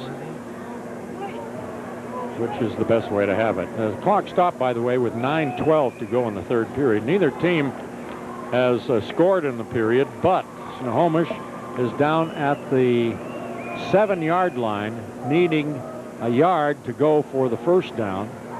And it will be, when plays resume, 3rd down for the Panthers. But they can't play because the injured player is right on the line of fire at the 10-yard line. They're still flexing the knee. Probably what they're doing doesn't feel too good to him at the moment. Let's talk about one of the positives for Sehome is they brought quite a few fans down here, brought their cheerleaders down. Pretty hefty drive from Bellingham down here. But of course, when you're that much of a supporter of your high school team, of course you'll drive just about anywhere to see them play. Yeah, why not? It's not that far away, and Sehome has a good program going in all sports up there. There you see McGarry being helped off the field, and obviously a little gimpy with that left leg. Well, that takes a lot of heft away from the Sehome defense, as McGarry is a 245-pounder. Okay, with him off the field, here's Snohomish huddling. Number 12, Kraus gives him the play. Soren, 97, breaks left. Kidwell breaks to the running back position, lining up at right half. Bunich is at fullback. And it's Kraus himself being tripped up as he crossed the 5, and he gets to the 4, perhaps the 3. Cory Smith, the man who did the tripping up. Sehome so worried about Bunich and also Mertz, who went on the dive there, that the option worked perfectly for Kraus, and if it wasn't for being tripped up by one of his own players, he might have had 6. And of course that was a first down carry, so they've got a new lease on life here. 1st and goal at the 4. And there's Bunich. Bunich rolls over one tackler and is down just short of the goal line, with Eckel hanging on for dear life, number 51, and he had help from Heath Ovens as well. So 4 of the last 5 plays going right to Darren Bunich. Any wonder why he had 201 yards and 3 touchdowns last year? Who do you think is going to get this ball? Well, you know, through the years when Dick Armstrong was coaching here, Snohomish always had great fullbacks with a lot of yards. And there's Bunich being held in a stand-up position, and I don't think from the indication that he got quite to the goal line. Right there was Ryan Cullop, 250-pound junior, who apparently replaced McGarry, and also Lee Eckel.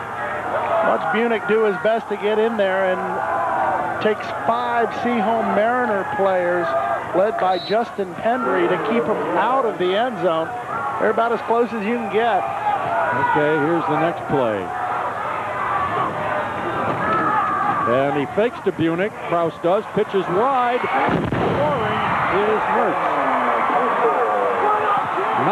Nice handling on the option keeper for a while, and then the wide pitch. So that makes it an 18-6 ball game, Snohomish, with Kraus setting the whole thing up with a good punt return, and then doing some excellent faking and handling of the option play on the touchdown play. Darren Bunich with the recovery of the fumble after they had sent him way down into their own territory. Bunich had most of the drive, but Mertz gets the points on the 1-yard touchdown. So again, they'll go for 2, try to. The pass is good this time to Chris Soren, number 97. And he was contested as pretty well in there, but he's 6 feet tall, and I think he was against a smaller defensive back. John? Rod, how close was this to not being a touchdown? Watch how close this pitch was to being intercepted. Kraus goes all the way down there, sends it 28's right there, just couldn't quite get it. Mertz is able to take it in for the touchdown. Is Brendan Graves so close to being able to reach out and get it, but wasn't able to get it in. Well, with the 2-point conversion, now Snohomish leads 20-6. And we'll see what Sehome can do. The first possession they had in this period was a 3-and-out. 2:07 the time of the drive, 16 yards in 6 plays. The touchdown by Jeremy Mertz on the pitch. 1 yard for the touchdown makes it Snohomish 20-6 after the 2-point conversion by Soren. Okay, Mertz, a busy guy, will now kick off. Boots it nicely downfield. It's going to be taken at the 8-yard line. Straight up the middle comes the ball carrier. And he's across the 25 to about the 26. That was Luger on the carry, and the stop made by Paul Williams, number 54, from the Panthers special teams. So with 7:26 to go and a 20-6 Snohomish lead, Sehome can't afford to have any fumbles deep in their own territory. That's burned them for 6 points so far this half. They've got to make that up and more. Cam Harding at quarterback, back to pass. Good protection. Throws complete across the 30 to the 34-yard line, with Miller making the hit on, I believe, Cottrell. Was it? Yeah, it was Cottrell. Okay, here it is. You'll see Harding, great pass blocking by the Sehome line. Sends it up high, and a lot of times receivers don't like to get it because they'll get a pop right in the back. Cottrell able to hang on, get the catch, good for about 8 yards. And he's going to pass again, a little flat pass. Oh, nice dodging of the ball carriers in the open. Has a chance to go. Chasing him is Kidwell. Touchdown. Beautiful running. That was DeMond. 65-yard touchdown play. Well, there was a linebacker or somebody in the near secondary who had a shot at the receiver right after he caught the ball, and after that it was sheer speed the rest of the way. And DeMond found himself with a little bit of running room. We'll take a look at it after they point after touchdown, but Ben DeMond has put the Mariners right back into this game, 65 yards on the nice run. Allard will try the kick with Harding the holder. Good hold. Boot is up. It's a little bit to the right, and it stays within the right upright. So it is 13. So Sehome trails by a touchdown and an extra point. This play was very slow in developing, but as you can see, Harding just waiting, found DeMond on the screen. DeMond just takes one step upfield, and he is gone. Nice cut to the inside, and now it's a foot race. DeMond has some blockers there. Could have had a possible clip there, but instead the guy runs through. No clip, just a nice run by Ben DeMond, 65 yards for a touchdown. 2 plays, 75 yards, taken only about 50 seconds. That's the way you get back into a ball game. It was number 33, Eric Raber, the linebacker, who was the man who'd had a shot at him, but he tried a little bit of an arm and finger tackle, which didn't work on DeMond. Okay, that's certainly going to buoy the spirits of the Mariners, and I guess you can use the term buoy with the Mariner. I think my wife might say, oh, quit using those puns, but I like that one. Somebody should have liked it. Thank you, John. Okay, Allard, the kickoff man, will send it, and the deep receiver is Mertz. He kicks off. He also receives. Miller is one of the up men. And Podol. And this one, another nice return. Boy, I lost where that ball went. But at any rate, Pendry came up and made the tackle on the returner. And here it is, clear up at midfield once again almost. The 48-yard line of Snohomish. they've had excellent field position after all kinds of punts and kickoffs. And Kidwell bringing it up to midfield, or almost midfield, to the 48, gives Snohomish some great field position. 6:36 to go, third quarter. In motion, Kidwell. He gets the handoff for a wide sweep, tries to cut in, doesn't get much. Crosses midfield just barely as Trevor Walker, number 9, combines on the tackle with Lee Eckel, number 51. And officials signaling a timeout, official timeout here. I think there might have been a flag on the play. Although I do not see the hanky on the field. No. Well, they're having a somewhat of a committee meeting. Holding Sehome. Well, defensive holding, which is kind of a rarity on a running play, John, wouldn't you say? It's not something you see quite often, but in this particular case, it's going to really hurt Sehome, because that is about a 3-yard play that's going to turn into a 10-yard play plus a first down. Brings the ball, see where the mark is, right at the 40-yard line, apparently. Yeah, right on the 40-yard line of Sehome for the 1st and 10 there. And back to pass is Kraus. And this one is incomplete. Yeah, batted down at the line of scrimmage. Justin Pendry getting his hand up there, 6 feet tall, just jumped up there, kind of like a... Yeah, he's actually 6'4". I can remember him from being a reserve on their basketball team.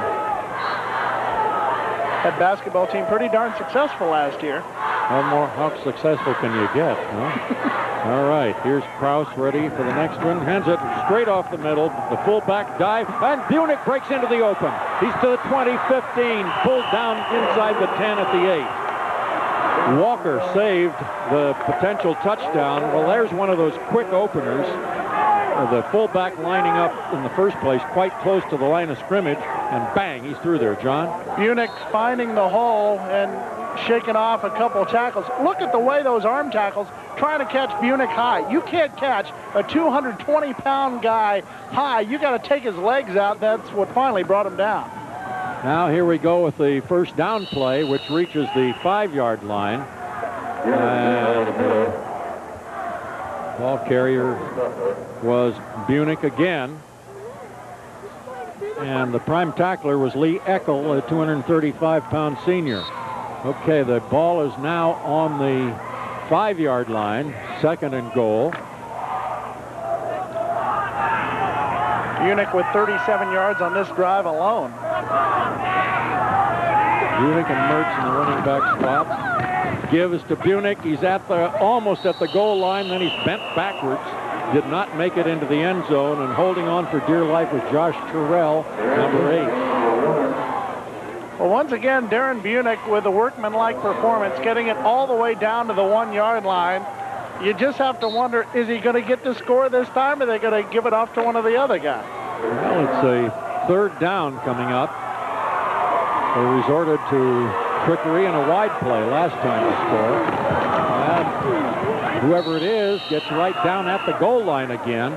It was Bunich, but again the signal's given. He stopped. Matter of fact, he might have lost a half a yard. Okay, 4:46 to go. 4th and goal on the 2. You go for the touchdown, or you just play it safe? Instructions came in. Brad Talley, number 89, came in. He's one of the split men, wide receivers.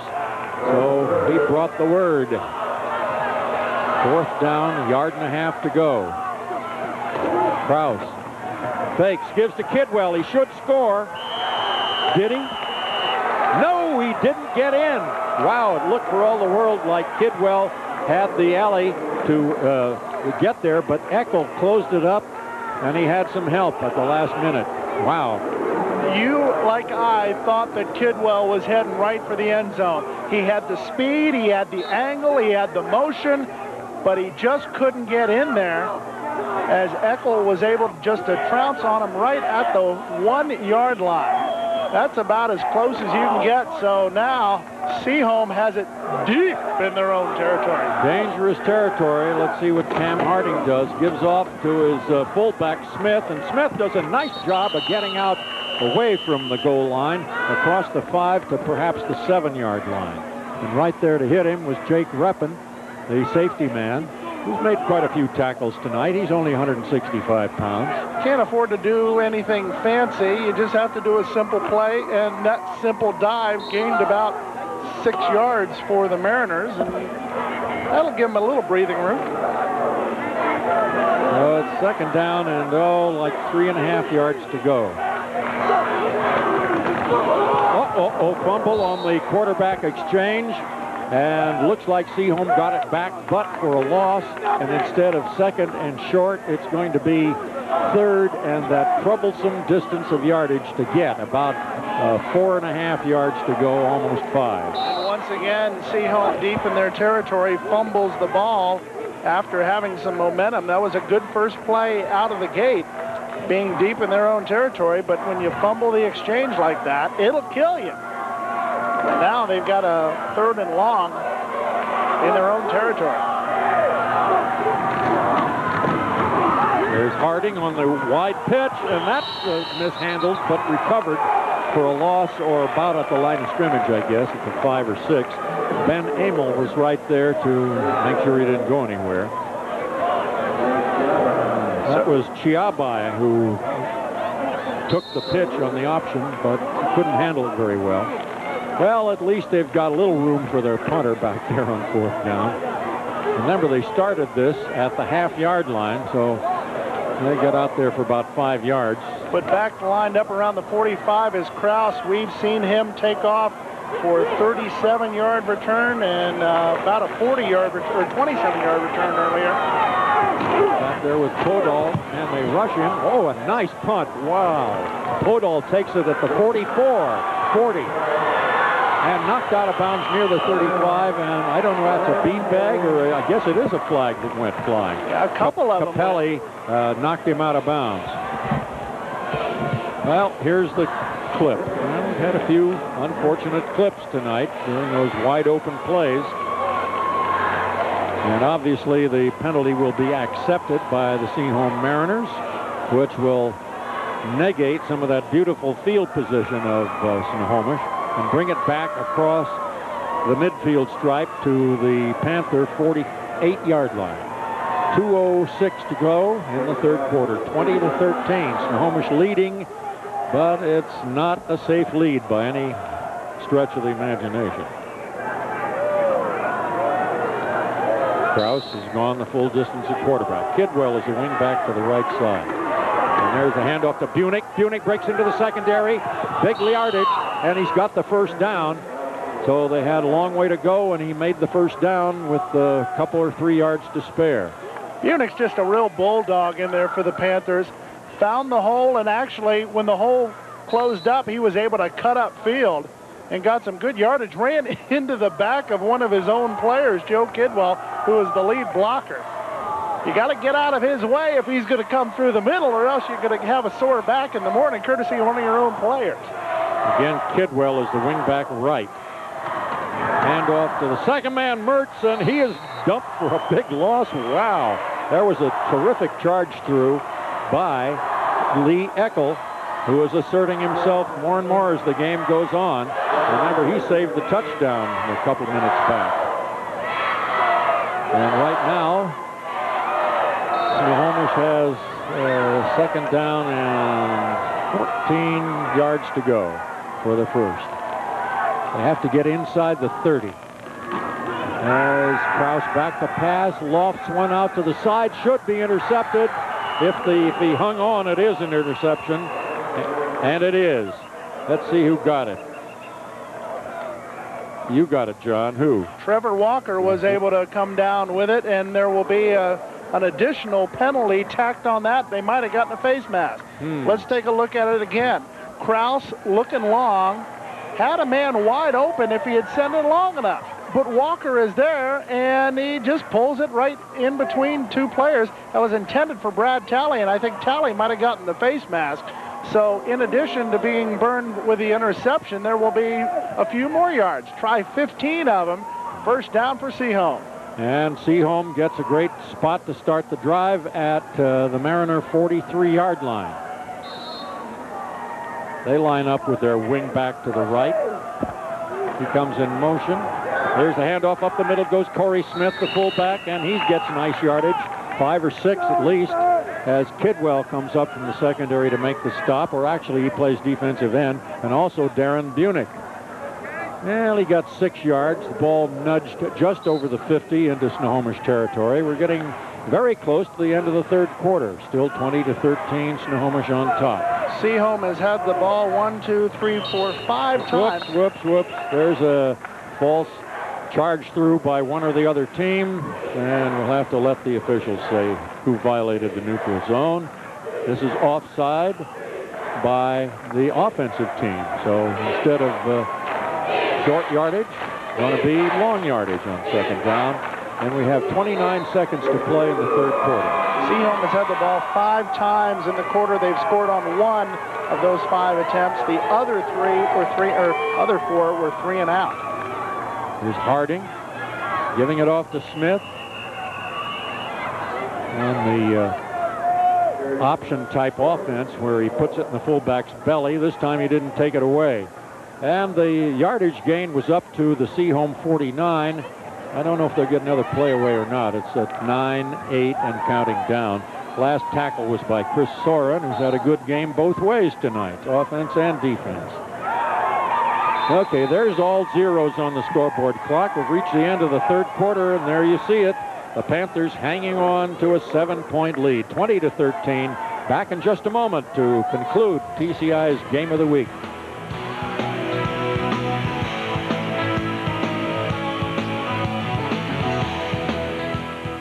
Right now, Americans 18 to 80-something are using their heads to solve the world's toughest problems. Today's Peace Corps volunteers are effective business advisors, among the first to teach AIDS prevention and the world's largest environmental workforce. More than 140,000 workers in health, agriculture, and education have served in over 100 countries. If you've got a good head, an open mind, and a big heart, find out more about joining the Peace Corps.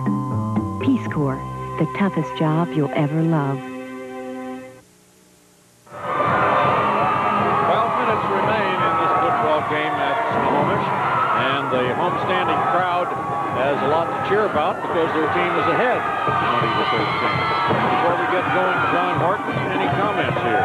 Well, Sehome may be trailing by 6, but if you're looking for one outstanding performance, other than quite possibly Dan Krause with his special teams, let's talk about Ben DeMond, who has about 145 yards on the ground tonight. Pretty darn good. Okay, here's the play about to unfold, and it goes off on the handoff for a possible first down. Bunich make the stop on the ball carrier, who was DeMond on that occasion. See where they spot the ball. It apparently is short of a first down. It's going to be 4th and a short yard. Not so short at that. It's probably a full yard to go. Look at it. I'm sure they'll go for it. Sure enough, up they come to the ball.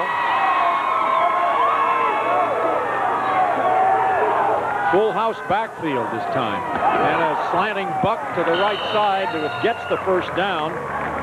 First time they lined up with the 3 backs abreast, it was DeMond again on the carry and a stop by Kidwell, along with Eric Graber. If Sehome's going to get back into this game, they have to get the first downs. And we mentioned they've had the ball 5 times in the half. 4 of those possessions 3 and out, but they get the first down here. Key first down, in my opinion, with 11:15 to go, down by 7. 2 players wide left, the rest of the team in tight.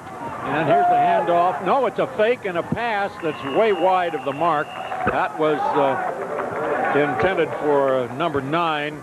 That's Trevor Walker, Jr., by the way. Justin Miller, who's been a tough pass defender tonight, was there covering. 10 first downs for Sehome. For Snohomish, they also have 10, so pretty even in that category.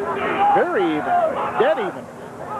Chiabai is the wingback, and here's a play up the middle with the fullback carrying. It's Cory Smith, and the stop made by Chris Soren, the ever-present one.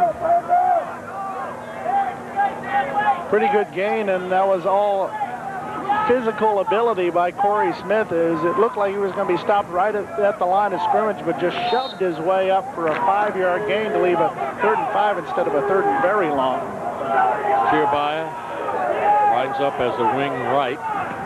Here's the double reverse to Chiabaya carrying, and he's got good yardage and a first down near the 31-yard line. There was a double handoff. Justin Miller on the stop for Snohomish, along with the safety man Krause. This double reverse will really wreak havoc on a defense and cameramen, not to mention that. Chiabaya was able to just really muscle for some extra yardage for the first down. Gain of about 7 on the play. Good play. He goes in motion this time. The handoff is to Smith. Smith on a straight dive by the fullback up the middle, gets a few yards, and Josh Glazer, defensive tackle, made the stop. He wears number 72 for the red-clad Panthers. And we're just under 10 minutes to play in the game. Sehome driving toward what they hope will be the tying score. Pretty good drive for Sehome. This is now the 9th play of the drive. Harding calls the plays. It's more of a double wing setup this time. Harding back to pass. Wants to throw long. Got a man down there. Off his fingertips, incomplete. And he sprawls in the end zone. Number 9, Trevor Walker. Who's defending? Doug Miller. Yeah, second time Walker with an almost great catch. Harding just laid it out in the air. If Walker had just been a couple inches taller, he might have had 1st and goal at the 5. Instead, it's 3rd and 7 back at the 30.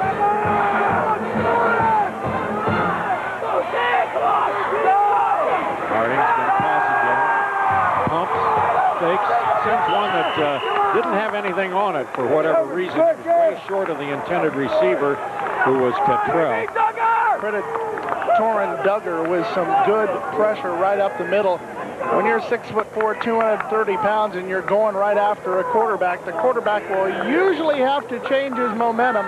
And on that particular play, Harding had to shift to the side, and he still got hit.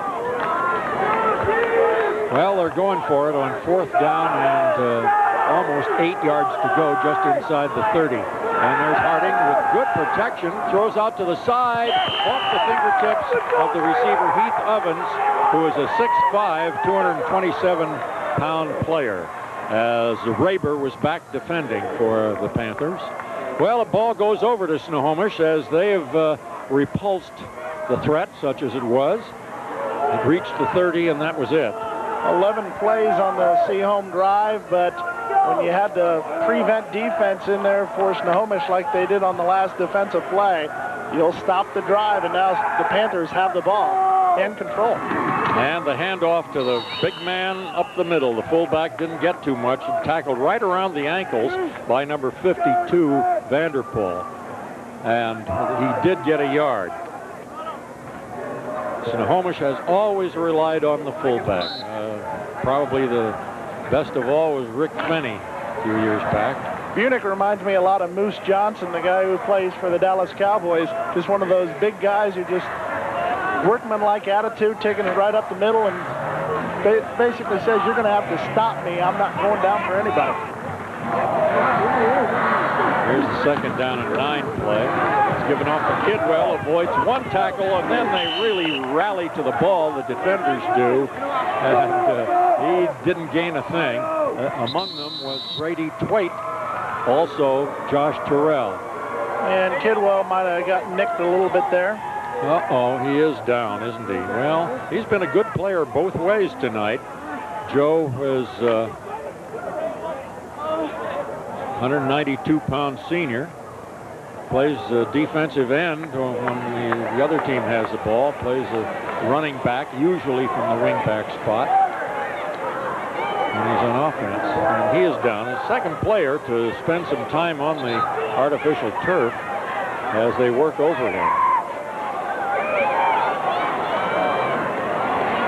Well, the clock in the meantime shows 8 minutes, 38 seconds to go in the game. Make it 8:36 as I take a better look. And the cheerleaders look like they don't like the looks of things with Kidwell on the sideline. Well, just kind of watching what's going on.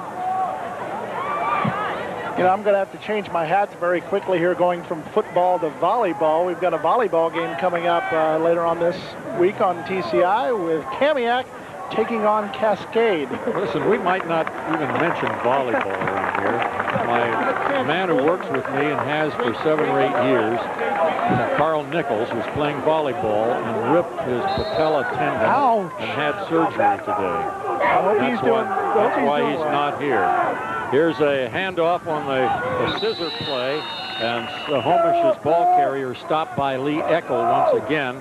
That was that misdirection or counter, and nothing happened on it. Well, let's just send out our best to him, shall we? Oh, sure. Well, he's a great guy. I've known him for 20 years or more, and he's worked with me in a lot of games. All right, 4 seconds to go. They may, beg your pardon, 8 minutes and 4 seconds to go. And back to receive the punt with the usual twin safeties for Sehome. Good snap from Mertz to get his kick away. High, not too deep, and it's going to bounce. And are they going to pick it up on the bounce this time? I don't believe so. Simply going to down it. And it will be Sehome ball at the Mariner 38-yard line. Well, 7:40 to go, Rod. 7-point deficit for Sehome. They've had some great performances out of their halfback, Ben DeMond. Cam Harding's been pretty darn good, but it's just been a matter of inches between them and the lead, and we'll see if Harding will go to the air. They've got Hayes in at fullback now, and he gets the ball. The big power guy is hit by Bunich as he gets past the line of scrimmage a couple of yards, and that's about it. Bunich's linebacker position, very good for him considering that he's a fullback on the other side. He knows what those fullbacks and halfbacks are going to try to do because he does it himself so often. Bunich stepping up and getting some big plays on the Snohomish defense. You've got DeMond and Hayes as the running backs for Sehome. Now, the motion Chiabai, and Chiabai gets the ball, cuts in nicely, makes good yardage, and close to a first down near the 48-yard line. We haven't heard much out of the junior, but he's come on strong with some pretty big gains, and that'll be a 3rd and about 1. Big play here for Sehome. This could do it with the clock rolling down. And again, the tackler was Bunich.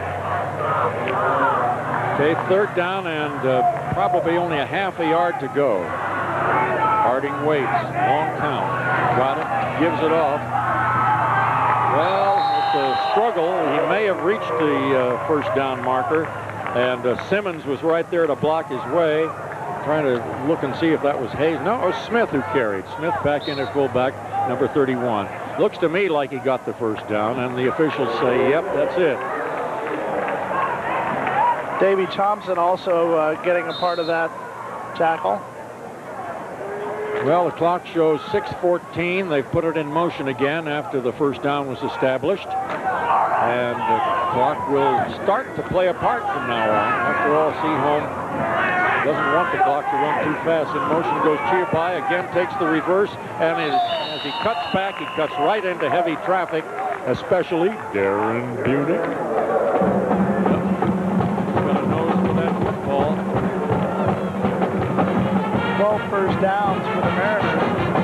Darren Bunich seems to be the star of this game for Snohomish. You bet, considering the both-way job he's done. Okay, here they come up. The Sehome Mariners do. Chiabai in motion from that wingback spot, but the handoff goes to the fullback Smith, and he doesn't go anywhere. Glazer, the 225-pound senior tackle, number 72, was right there to head him off. If you run the counter enough, the defense will start getting it. And with all the counter plays that the Mariners have tried to run, I think the defensive line is starting to get tipped off about that. And you got the linebackers able to read it pretty well, and just doesn't seem that the Mariners are able to do much fooling to the Panthers, especially here in the late moments. Trevor Walker came in from the sideline, immediately talked to the quarterback Harding, so you knew that one came in from the coaching staff. They got a slot formation left, and here's Harding with a little quick pass, which was anticipated beautifully. And let's give that kid credit. It was Ben Emil, a 5'10", 200-pound junior. Let's watch what we will call the Emil crunch.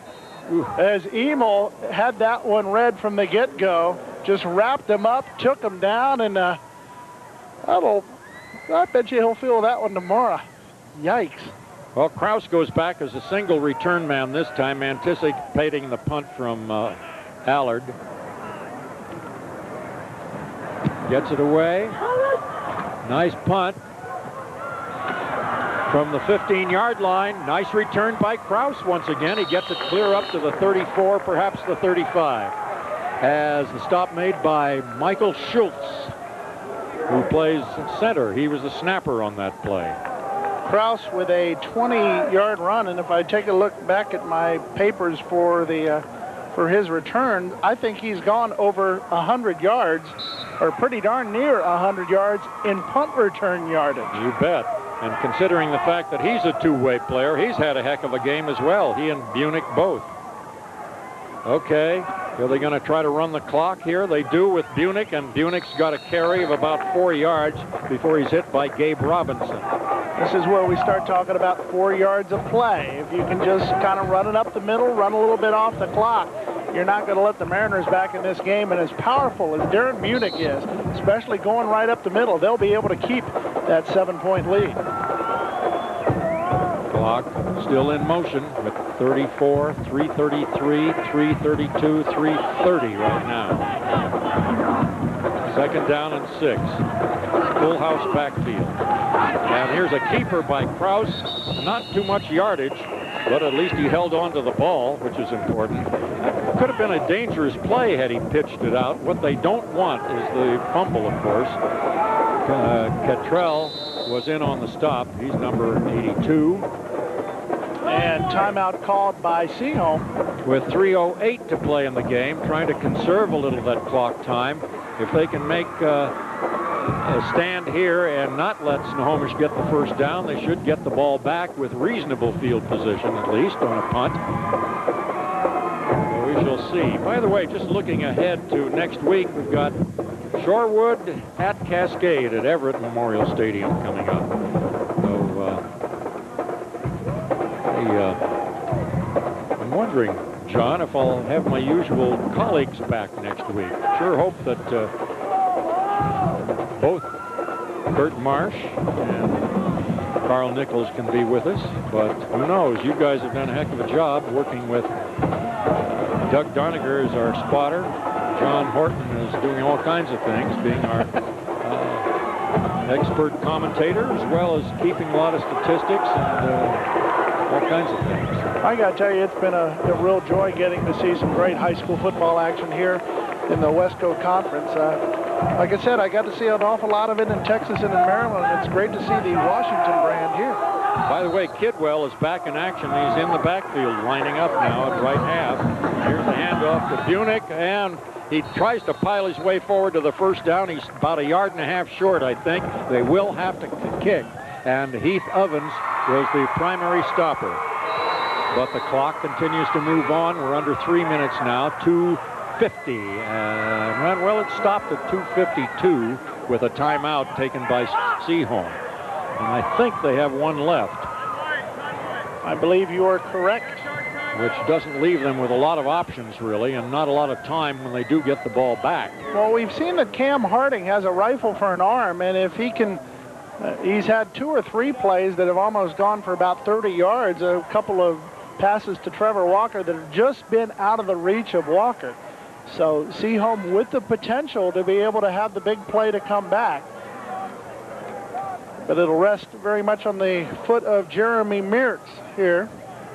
And he's been another one of those all-purpose guys who's done very well tonight. Meertz with his punts and kickoffs and defensive play, as well as carrying the ball in for a touchdown, as I recall, at least once, huh?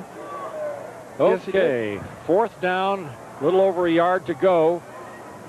I somehow doubt that they would try a fake punt here, but you never know. Back to return it is number 9, Trevor Walker. And he's not playing especially deep for a return man. Let's see how Mertz does in getting the ball downfield. Some of his punts have been excellent tonight.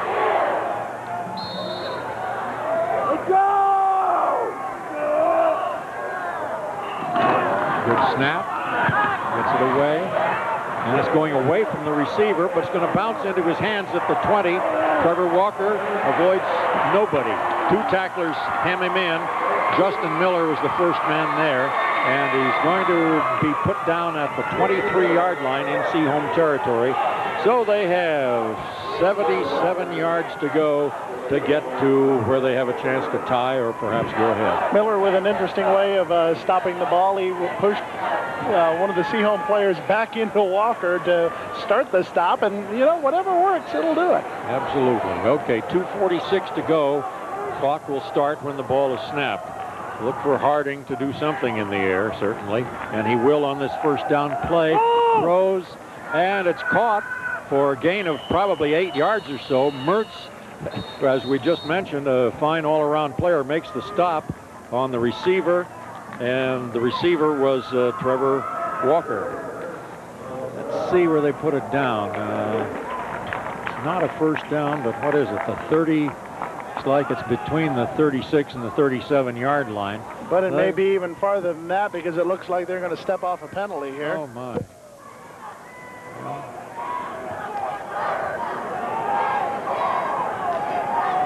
The flag comes up, and the official walks it off for a holding. Oh, holding. Well, those big penalties have certainly hurt Sehome. They overcame a couple of them in one of their touchdown drives, but they've got a long way to go now. They're clear back at the 15-yard line, and they're harassing Harding, and he is behind his receiver, number 4, Jared Fields, a little guy at 5'10", 155 pounds. There you see Fields. You talked about the fact you've got to lead your receiver if you want to catch him in full stride and have any opportunity. But when you throw it behind them, there's no chance at all. So now Sehome deep in their own territory with a 2nd and long, but I don't think they're even worried about the first down. They want to get big-time yardage to try to get a score. 2nd down and 20. Now they try a running play, which doesn't go very far. Ben DeMond, who had broken one for 65 yards earlier, maybe they thought he might be able to break one for 85 yards. Won't do it, however. Leaves a 3rd and long. Ed Brickman, number 70, was the first man to him. And now here's another timeout. And that'll be the last one for the Mariners, won't it, Ron? That's according to my... Fish and Wildlife. The revolution from Fox Sports News is almost here, but the secrecy of this immense production has pushed many fans to want it now, to get the stories live, on site, from Fox's 40 local announcer teams, with exclusive nightly reports.